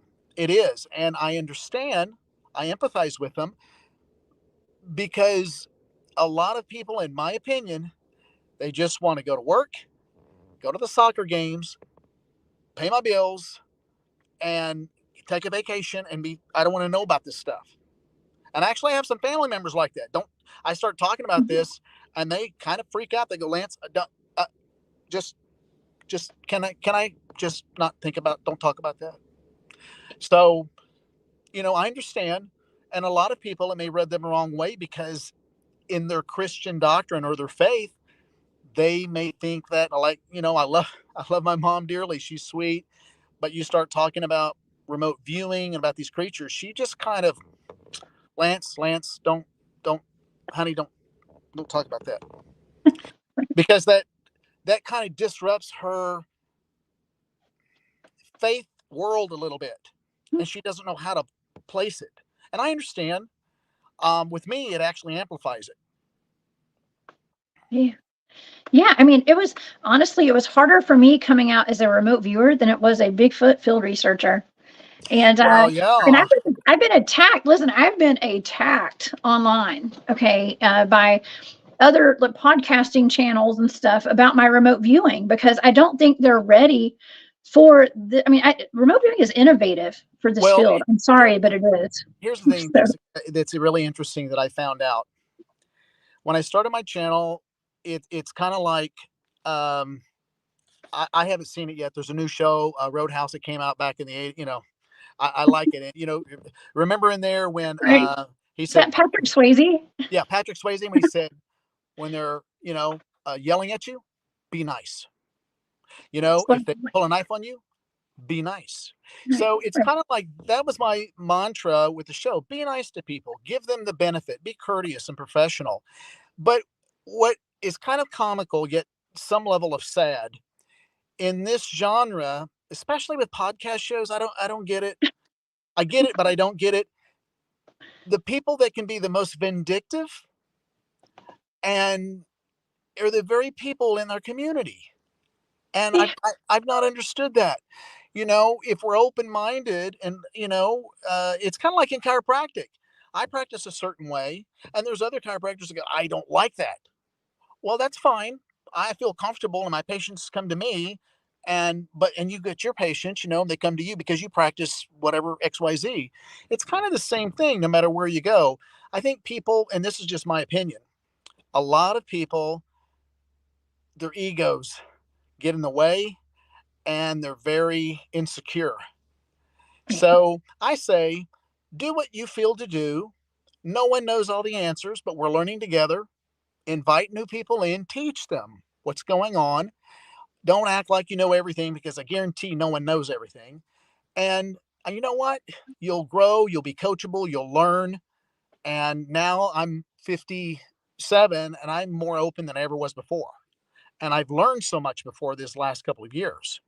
So anyway, that's my 2 cents there. I just wish people were more inviting and more friendly. They are, but you know what I'm saying. Well, hey, your vibe attracts your tribe, right? Your Yeah. vibe attracts your tribe. That's what I always say. And we got the right tribe over here on my channel and on your channel. And we have people that are just here to learn and to grow along with us. Because I'm learning and growing every day.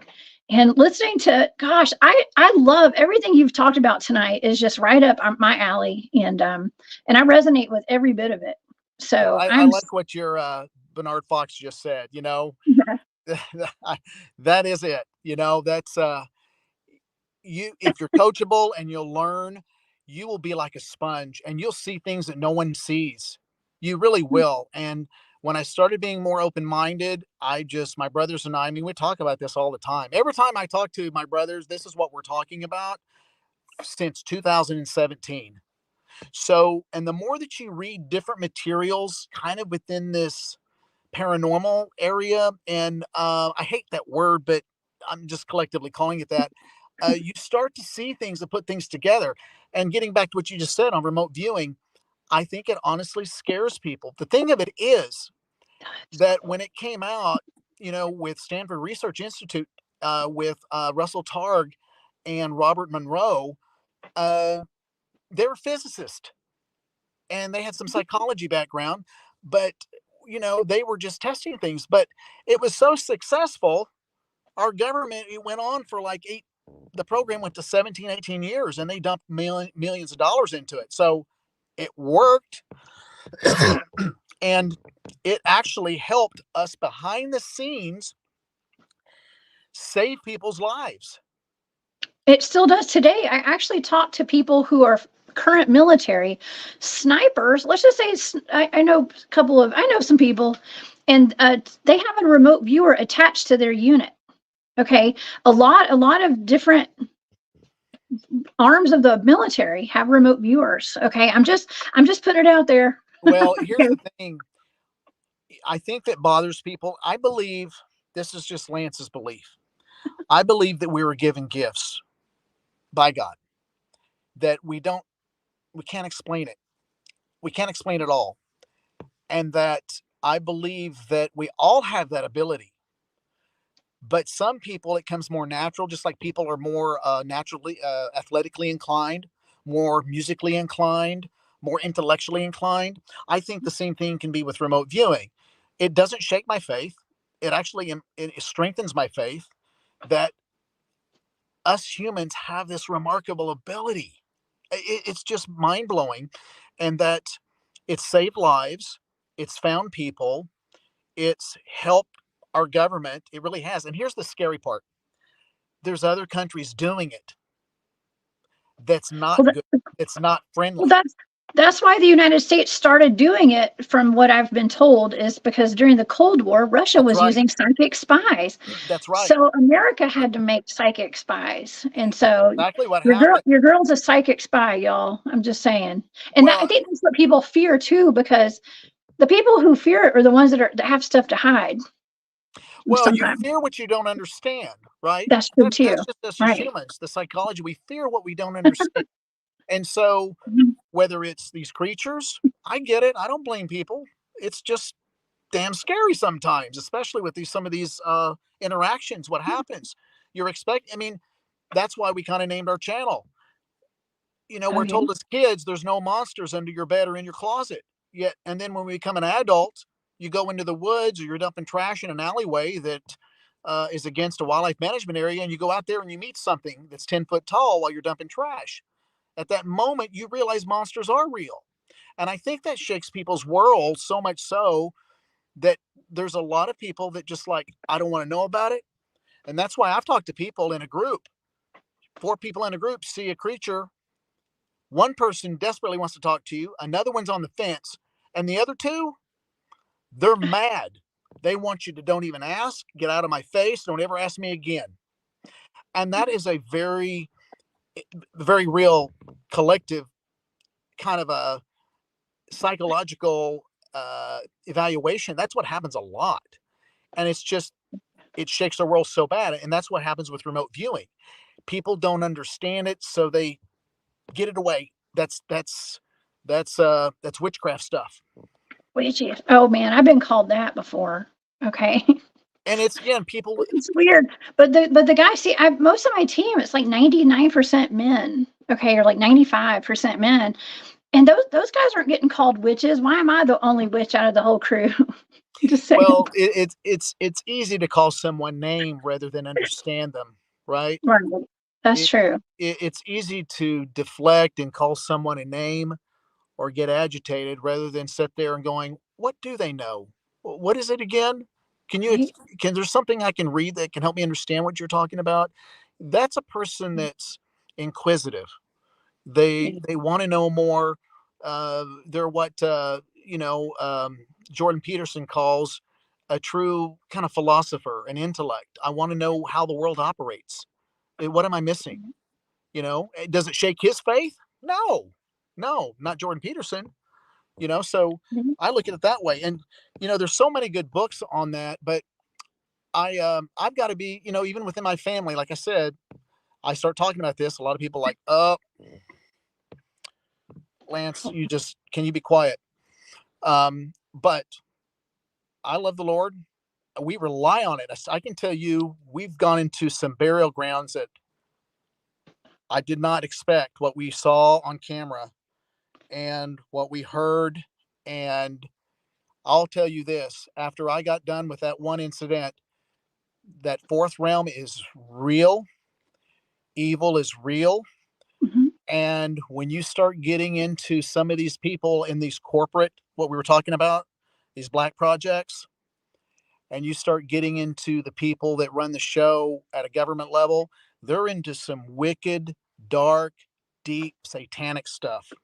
Oh God, yes. That's really coming to the surface right now too. There's a lot of Satanism in our military at the Oh, highest points, and and so we talk also about the rituals and actually even conjuring cryptids. I have Cryptidville in the chat today, my buddy Mark, no. and we did a show together on conjuring cryptids and what it, you know, people do conjure them and using rituals and blood and a lot of times we even have, on the Civil War battlefields down here in the South, there's a lot of cryptid sightings, a lot of ghosts and stuff. Well, there's all that blood in the land, and I think there's something to it. Well, when you start talking about, I had that demonologist on who is he loves the Lord. He worked as a security guard in a high level psych ward, like the movie Silence of the Lambs. Oh, He worked in ooh, one of yeah. those. He worked in one of those, and so he saw some crazy stuff. But we started chatting. Made a really good show. I had him on twice. I think I did four shows on him. Um, and the thing that I learned is that there are very high people, and with some of the stuff in the news, you got to take it with a grain of salt, right? Because our media is all Right. over the place. I say our media is all over the place, but at a political high level and at an entertainment level, there is some dark, scary magic going on. And when I say magic, I mean satanic stuff. And when you get into that level, remember the union of opposites. Whatever God created that was good, they're going to take it upside down, that same thing, and make it bad. So perversion, um, all kinds of stuff. Epstein Island, that whole thing, and what I learned from that demonologist was this: anytime that they go through rituals, you hit it just a moment ago, you said rituals. Mhm. There's always rituals involved and there's always blood involved, Mhm. because we here in church, there's life in the blood. Christ sacrificed himself. He bled. There's life in the blood. Well, they turned the blood into something horrific. So there is some very scary rituals going on out in the woods too. Out in the woods, there's some weird stuff Folks, out in the woods. And that's why if people come upon an area that's got weird symbolism and things hanging from trees and Blair strings, Witch. Yeah, Blair Witch Project stuff, yeah, right? no, if you do, don't touch anything, back out, and just don't touch anything. You need to, it's, you need to, and this is what we do. We've not come across that before, and I hope we don't, but we always say, we blessed our firearms and ourselves every time we go out, every time. And we started doing that after that burial ground incident. That was pretty hair raising. It shook my brother Lane up quite a bit. Um, but it's real. That's the scary part. It is. It's real, and you don't hear people talk about it a lot, especially in church. Who goes to a church sermon? They're talking about um, this third realm and dark entities and satanic rituals. No one. That's not a very uplifting Sunday, but it's real. It's all around us, and if we don't talk about it to know to help people, if you see it out in the woods, or you got to talk about it in order to understand it, in order to stay away from it and to Yeah, help I mean, my team has gone up to places where I'm just going to say unalivings because of YouTube, of course, but where people have died horrifically at a place that these two gentlemen were actually Satanists and they were friends with Anton LaVey.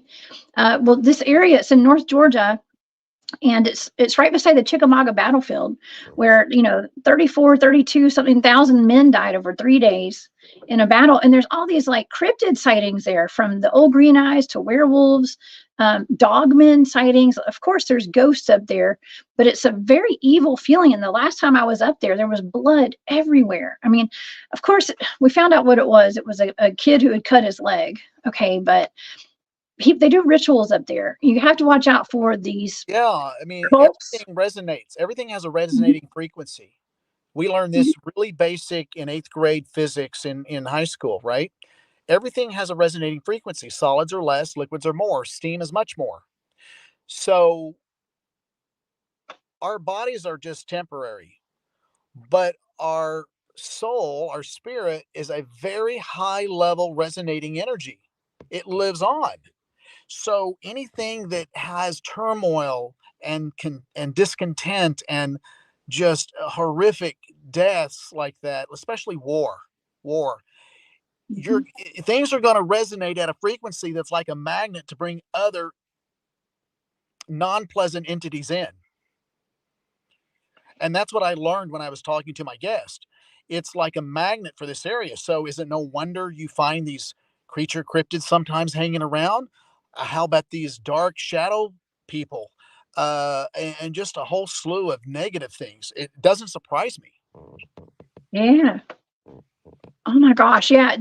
I'm always telling my audience, keep your thoughts positive. Okay. Try to get on a high vibration. Okay. But it's just so important to like deal with our traumas and things like that, because we don't want to be, when you're on a lower vibration, you're more prone to getting attachments, negative attachments. And you're talking about the demonic realm. And that is very real. Okay. With Well, the yeah, it is. witchcraft and the Satanism and the rituals and all that stuff. That's a very low vibe in my opinion.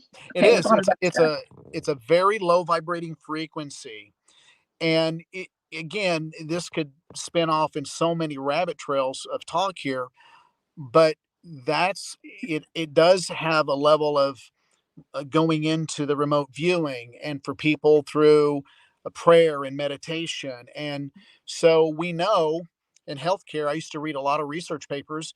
When you feel good, it's hard for a happy married couple that just got married to be sick. I know that sounds silly, but their immune Really? system is operating great because they love each other. Love is a very high vibrating frequency. And I'm not talking weird stuff here, folks. I mean, I'm talking things that we know, that now we can prove things. And this gets into quantum theory and things like this of have our if we've got something we can't kick off our mind and we can't forgive somebody or whatever, that starts to lower our frequency. We know this stuff now. um, so you said it. You've got to operate on, if you just have a mindset of being open, being thankful, you'll see a lot more, you'll hear a lot more, you'll understand a lot more, and your mind will be open. So it's easy to say and hard to do. With me, it's just taking time. You know, but we all have that ability. We really do. We do. And we all have the ability to be psychic. Okay, we have everybody, oh, we're all in this together, and we all yeah, just get on your highest timeline. Shoot for your highest timeline, everybody. And try to stay positive. Okay, good vibes only. Your vibe attracts your tribe. Oh my gosh, this has been such a fantastic show today. Oh my gosh, Lance, thank you so much for being here. Yeah, Let's absolutely. I mean, so we were talking about the Alaska Triangle, but we've talked about so much more. Everything is so connected, and I can dig it, man. I can dig it. This has just been great. Yeah, So you learn a lot in, since I've had this for 17 years, and then I read a lot outside of various things and trying to piece things together. And sometimes at first I don't know it's going to piece together, but in writing the book, it's taken so long because it's not that I have writer's block. I have so much to talk about. I'm trying to tie it in. I keep adding to it. I just need to finalize it and be done with it. But um, everything has a way to connect. I'll put it that way. Everything. So what's going on with UFOs, the UAPs? They're calling it UAPs because they want to get away from UFOs. But that pay attention to those stories because it's very much in relational to what we are talking about with creatures and little people and Kushtaka and everything else and Bigfoot and Dogman and Mothman and Ram Man and all these things, because the organizations that's been keeping the UFO quiet are very much affiliated, if not the same, could be different, compartmentalized organizations that are keeping this creature, cryptid being quiet, these hominoids. exactly. It's just all one big animal out there. I mean, I don't mean the animal is in cryptids. I mean the animal is in they. No, yeah, Okay, right, right. is Yeah. in whoever they are. And I always do the air quotes. Well, we don't know. Whoever I mean, that's a good point. I think there's, in my opinion, there's not just a dozen. There's, uh, I don't know, somewhere, I would say in the thousands. Dr. Greer said there's close to um, about 900,000 people that has top secret clearance in the United States. Top secret. Now, that's, you have to think that's recorded what we know. In other words, we can go online, we can do a search and find it. But that's of the US government top secret. What we're not saying is that the corporate, that's a whole nother entity. How many people have black top secret clearance? Ooh, We don't know. They won't we're not supposed disclose to it. know. See, Yeah, see, that's the part we don't know. there's so much we don't know, and I mean, I've even been working with people who are in the chat tonight too, as a matter of fact, who've been part of the secret space program. Okay, Yeah. so we don't have a rabbit hole here at the Cryptid Hunters channel. We go down a portal, okay, with a lot of this, and we have people who have experienced these things firsthand, just like on your show, um, Yeah, and and we're putting there's it so out. much, so much going on. It is overwhelming because just you could put all these subjects on a dartboard and just throw a dart and you can talk about that for the next year. There's so many things going on that it really, in order to get the good perspective, is watching shows like yours and mine, and honestly, read read, and you'll start seeing things that you've never seen before, like I never thought that was going to connect, but it did. Something drove me to order that book and read it, and now it's making sense. Wow. And that's the way it's been. I mean, I can't, I've got a, I don't know, I've got a library of over 10,000 books, and I reread some of the ones I've read before, and I just get it from it. I get a new idea from the one I've read 3 times. Yeah. I can't tell you how many times I've read Quantum Bigfoot by Ron Moorhead. Yeah. That's one of my favorite books. Okay, I mean, and all of my friends, all the people that come on my shows, even our friend John Vendeventer. Okay, that's who introduced you and I. And shout out to John, by the way, with the Relics book series. I love John's books. Okay, and I love getting the purchasing books from everybody who I meet and I interact with, because we're all just exchanging this information. Like I said earlier, it's it is doing something to, what do you call it? What's that word that I use?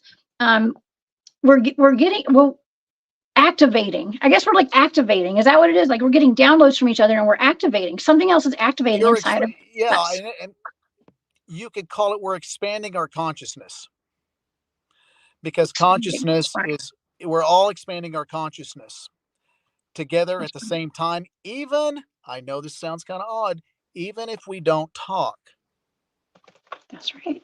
just our collective thoughts together. Now that gets into a whole nother subject matter you can read on, but um, again, this was kind of like over my head.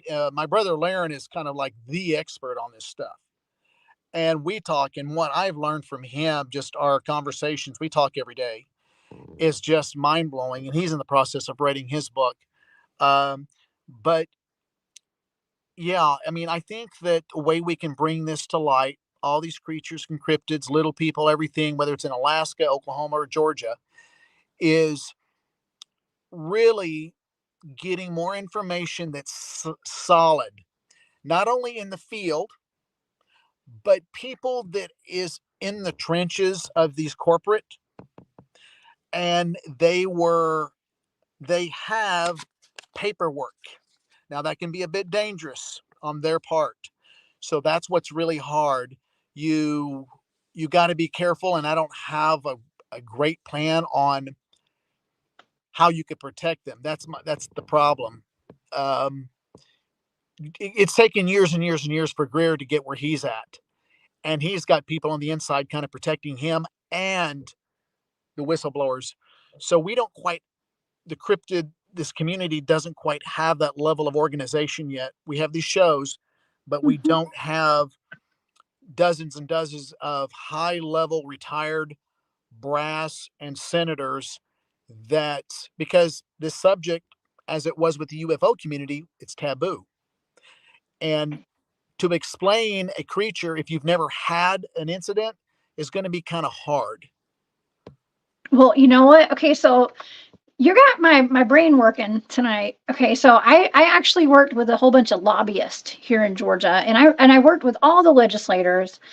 I used to have to go beg for money for my job because we were always having to get funded by the governor every year. Okay, and so what if people like myself got out there and started kind of lobbying? And I don't mean like lobbying as a lobbyist, but like putting it out there, writing letters to our legislators, okay, our state representatives, our senators, just on a state level, even on a national level, federal level, and say, hey, we need to put out some legislation to like we want the truth. Let's have disclosure. Let's say that Bigfoot should be a protected species or something. Like what kind of steps should we take Well, just to start off grassroots wise? that's this is where it gets a little tricky. And it's not, the trickiness is not going to be in doing that. That won't be that hard. It just takes groundwork, boots on the ground and handshaking and all that. That's really not that hard. The problem that I see is that it will definitely put you out there, and Yeah. your name's going to get around. And my concern is that if it gets around so much, you might be on a radar.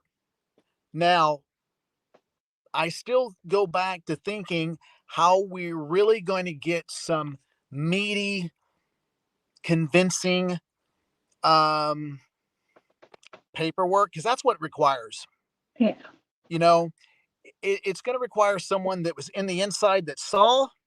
And by the way, I got some paperwork to prove it. I mean, I think that there's a lot of people on the inside that have seen. Oh, I know they have. And so, Yeah.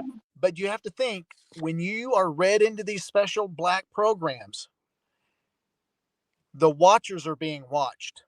If you think you get to retire, go fly fish, sit back on Monday, and Wednesday and Saturday and fly fish, that doesn't happen. You're always being watched. So they watch who you talk to, and you're known about. When you're read into these special black projects, it's understood, this, and you have to be careful. And if you start yapping, I'm telling you, people just follow some of Greer's stuff. People die. Yeah. And so, I mean, I hate to be harsh and direct like that, but just follow a little bit. Again, see what's been going on in the UFO community for the last 2 or 3 decades. People, senators that's wanted to come forward and talk, guess what happens? They find them in a river. Yeah. So if there is a way we can get a handful of people at the same time with paperwork that said we were together, our job was to do this and this. So the bigger you make it and more open, don't keep it secret, openly disclose it. I agree with Greer, openly disclose it. Then we can have something it's tangible, and then we can say, okay, we can take you guys and we can go to the field researchers who's got nails, hair, poop, video, this. We have this to corroborate this, and then you can form a more powerful team and a committee. All That's right. just my opinion. Yeah. Well, we're working on it. In the meanwhile, we're going to keep on talking about what we're talking about on our shows. As long as I'm around, we're going to be talking about these things. Yeah, And I mean, absolutely. It's just that I've learned that you've got to be a couple steps ahead when you do things. But sure, I think people should go with what they feel comfortable with, but know that there's other groups out there too, oh yeah, and that anytime you have direct paperwork that proves somebody was hurt or was attacked, don't talk about it. Just keep hold. I mean, that's just Lance's recommendation. Keep good it, advice. put it secure, put it in a safe, make multiple copies, put it on thumb drive, give it to some people you trust, and just don't talk about it right now. Just let things kind of calm down, and then you'll know when the right time is to bring it out. Yeah. I may or may not have people sending me stuff pretty often, and I don't put it out. It's not the right time. I think somebody in the chat, I think it was Robin, said timing is everything. Okay. It really is. Timing is everything. I've had people send me uh, the most unusual things, cables that are snapped. I've got maps that people made of where they had their encounter in really remote areas. I tried to get a car door of a truck that was smashed in by a Bigfoot. And I know they probably listened to that. That was one of the guests that got called back at midnight saying it was me, and it wasn't me. And that door was thrown on a pile in the back of this semi truck company, this transport company. And the owner, I said, I'll take that door. That's what I told that guy. So he went to the owner and he said, hey, I got a guy. I know it sounds crazy, but he wants that door, and I was willing to ship it or go get it. And lo and behold, the next day there was 2 people from the insurance company that loaded that door up, and they had the official shirt. I've worked insurance for 25 years. It was Jake from State Farm wearing his khakis, huh? That was the first time. Insurance people don't care about a busted up door to put it in their car. No, What? they took the door, and the owner said, well, someone took the door. And the guy I was talking with, Chris, he goes, what? You took the what? And he goes, yeah, they wanted the door. I mean, the guy didn't know any different, but I know insurance companies working with them, they don't care about a door. They just want to take a picture. It was, it can't be dry, Wow. and the check that was remitted, The insurance company said they didn't remit the check. What? The owner said, So well, you paid me suspicious. money. And they go, no, we didn't. He said, yeah, you did. So they were on the phone 20 minutes. And finally, the lady on the insurance representative said, listen, sir, did you get your door replaced? Yes. Did you get your money? It didn't come from us, but did you get your money? Yes. Okay, sir, what do you want me to do? And he hung up and he was just puzzled. So I told this guy to tell his boss kind of, if he feels comfortable, kind of the gist of what was going on. But anyway, I collect stuff like that. And that's why I was wanting that door. You're gonna have to open a museum one day. Okay, with all I've the got just some like things. Zach Bagans with Yeah, his I've ghost got some museum. things. Oh, yeah, yeah, I know. Yeah. Yeah, I've Yeah. got some unusual things. Wow, cryptid related too. Oh yeah, I mean, oh yeah, yeah. I'm Things that impressed. no human can bend, break. Yeah, it's just mind blowing. Well, I'm loving it. Oh my gosh. Well, these are amazing stories. Thank you so much for sharing all these stories with us tonight, Yeah. and all your encounters and your knowledge and just everything. This has just been awesome. We have actually gone 2 hours on this Oh show. wow. I wasn't expecting that. It went by fast. I know. So I'm not going to keep you here all night because I know I'm we got a lot going on, you and I both. And Oh yeah, yeah. And yeah. I'll be getting some shows on here soon. I promise they'll be good. I'm gonna make mine a little bit different than they used to be. Like I said, I got my health back, doing well. I was told I had to take a break, and so everything is going really well. And I'm ready to start getting back. And we're going to be doing a lot more in the field stuff. And I hope it'll be interesting for people to try and get the. It'll be like an interview that I do, but in the field more. And we're going to be staying in very secluded places. So whatever happens, happens. So you're in Oklahoma. Are you planning to do your show in Oklahoma or are you going to travel? I would like to travel, but even though my kids are grown, my wife and I, we're just here with our dogs. Just because by nature I'm kind of a homebody. I like to read a lot. I like to. Um, my wife and I go camping out in remote areas with my Jeep, and no, I'm not allowed to do any calls or anything out there with her. She knows Don't blame about me. what I do, but I don't share everything because it kind of is scary. And again, I don't blame people. So when I do interviews, I'm laying in bed all night going, "Oh my gosh," she's sound asleep. But um, I'm probably going to start with a lot of things in Oklahoma, since I'm very familiar with the state. And there's so much going on in Oklahoma. There's so much going on in Georgia, Tennessee, Kentucky, Texas, Kansas. I mean, just start in your backyard. There's something Yeah. there. I promise you. Tell me about it. Yeah, this Georgia is my backyard, and we have more Bigfoots here in Georgia than any other place I've ever researched. We've got a ton of Bigfoots up in those mountains. They're in the mountains, and they're places that you would never guess. They're in the open plains, dirt plains of Oklahoma, where the where Mhm. the where tumbleweeds are at. They're out there in the night. And there's people that won't go out of their home at night because they're out there on those open plains. Red Dirt Cryptid said, "No using your wife for bait." Okay, no Yeah. using your wife for bait. That's not a good idea, fellas. Okay, Yeah, she unless she you doesn't unless she mind. volunteers. She doesn't mind going, but a little thing that I've learned, and this is for anyone that goes out, um, where we were at when we would have our experiences at night, which was quite often every year, we did not leave lights on in camp. It was just pitch black. And we almost every night had some event happen, multiple events. When we started leaving the lights on at night, so in new areas that we weren't familiar, so we'd camp usually in the same spot every year, but we would kind of move around within that area. We would turn our lights on. Um, we didn't have a lot of experiences.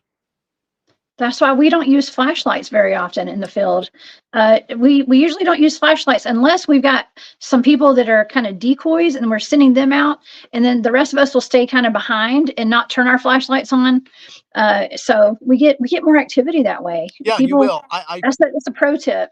Yeah, we learned it just, trial and error. It was kind of my accident, really, because we have some people that are getting older in our group and some friends, and they didn't want to trip because they went outside to go to the bathroom in the middle of the night.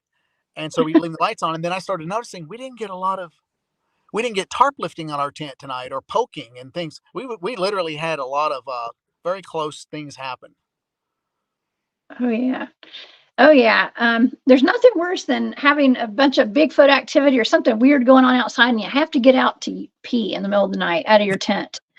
That's not fun. Okay, trust me. Some of the guys I know, they'll put a little, anyways, a camp toilet in their tent if they got a tent. Okay, some people, it is what it is, but Oh it yeah, happens. that's why when my wife and I go, it's lit up like a city.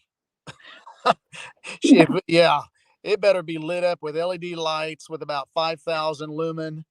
I Oh mean, my gosh, that's the same with my son. If I take my son out camping or whatever, we keep it very lit up oh and safe. yeah, We actually sleep in the back of my truck and it's a Forerunner kind of thing. So, oh it's SUV. So we're safe and we lock the doors when I got my kid out there. oh So, yeah, absolutely, safety measures, right?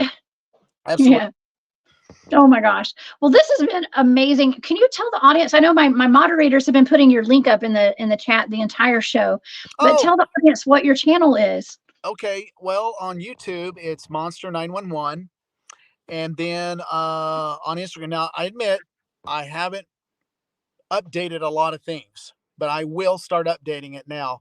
I had the film company was kind of helping me, and so they got busy, and so now I'm going to take it over. But on Instagram, it's Monster 911, and then on Twitter, which is not Twitter, it's X now, right? It's Right. let's see. Oh, it's Monster underscore 911. Let's see, 911. I'll type it in and we'll put it up there for the audience to see. Okay, so That's at it. Monster 911. Yep. Okay, great. All right, well, everybody, please go follow Lance and his team. Man, um, yeah, I'm looking forward to you getting on there and doing some more shows and stuff. And I've got a lot of shows to catch up on your Yeah, channel, even though you've been gone for a couple months here, or a month, yeah, or it's been however long it's been. It's been longer than that. year. It's been close to a year, not quite, but Few. close. I was doing shows every week for years, and I was trying to work at the full time. And I retired, and then I went to another job. I was trying to help some friends out, and by the time I got home, it was 9 p.m. And so to do an interview, I used to have interviews that go till 1. Well, I'm still fairly fit, but I couldn't stay up till 1, then get up at 5. Oh God, I just did that on Sunday. I had a spaced out radio show. I got done at 11. I didn't go to bed till almost 1. And then I had to be up for an interview with an Australian interview. It's out of Australia. And I was up at 4. So yeah, Yeah. that was a rough day. Okay, rough day. But I Yeah. feel you. It's hard. Yeah. So now I kind of pick and choose what I've got to have my rest. I've got to have my Me rest. too. Well, But I'm honored that you came on the show tonight. oh, well, So thank you. this You. has been one. This just flew by too. So it's awesome. Yeah, it goes by quick. It really does. And It does. absolutely, I really appreciate the invitation and those people that I saw some comments down there. That's great. But yeah, I'd love to come back sometime. Awesome. Well, you're invited. You have an open invite, Lance. Okay. So, Okay, thank you. yes, thank you so much. And thank you to our friend John Vendeventer for Yes, yes. John's introducing a us great guy. today. He's a You great please go. guy. Uh, Yes. and where he lives, there's a lot of activity. He's in Talahena, right? Talahena. Is that how He's you in pronounce that? he's in Hona, Honobi? and you spell it Honobi. Honobia. It looks like Hanobia, but locals it's Honabi. And I could never, it took me the longest time to pronounce that right. So I still don't pronounce it right. Honobi is how I say it. There you So, go. There you go. yeah. Well, you guys have a lot of Bigfoots. Well, listen, you stay safe out there, Lance. I And will do. Will do. awesome. Yeah. Thank And you so much. I we'll be appreciate talking again soon. Yeah. I want to tell the audience tonight, you guys, please come back and see me on Saturday. I'm going to have a show at 10 p.m. We have Ryan Tremblay coming on. We're going to be talking about the Wendigo and much more. And then I'll be on Spaced Out Radio Sunday night at 10 p.m. So you guys come see me there as well. All right, Lance. Well, it. Okay. thank you again. You're You guys, welcome. please Keep your head on a swivel. Stay safe out there. And I hope you guys learned something because I know I did. All right, Lance. Okay, take You care. guys have a great night, and we will see y'all next time. Bye, y'all. Bye, See ya. Lance.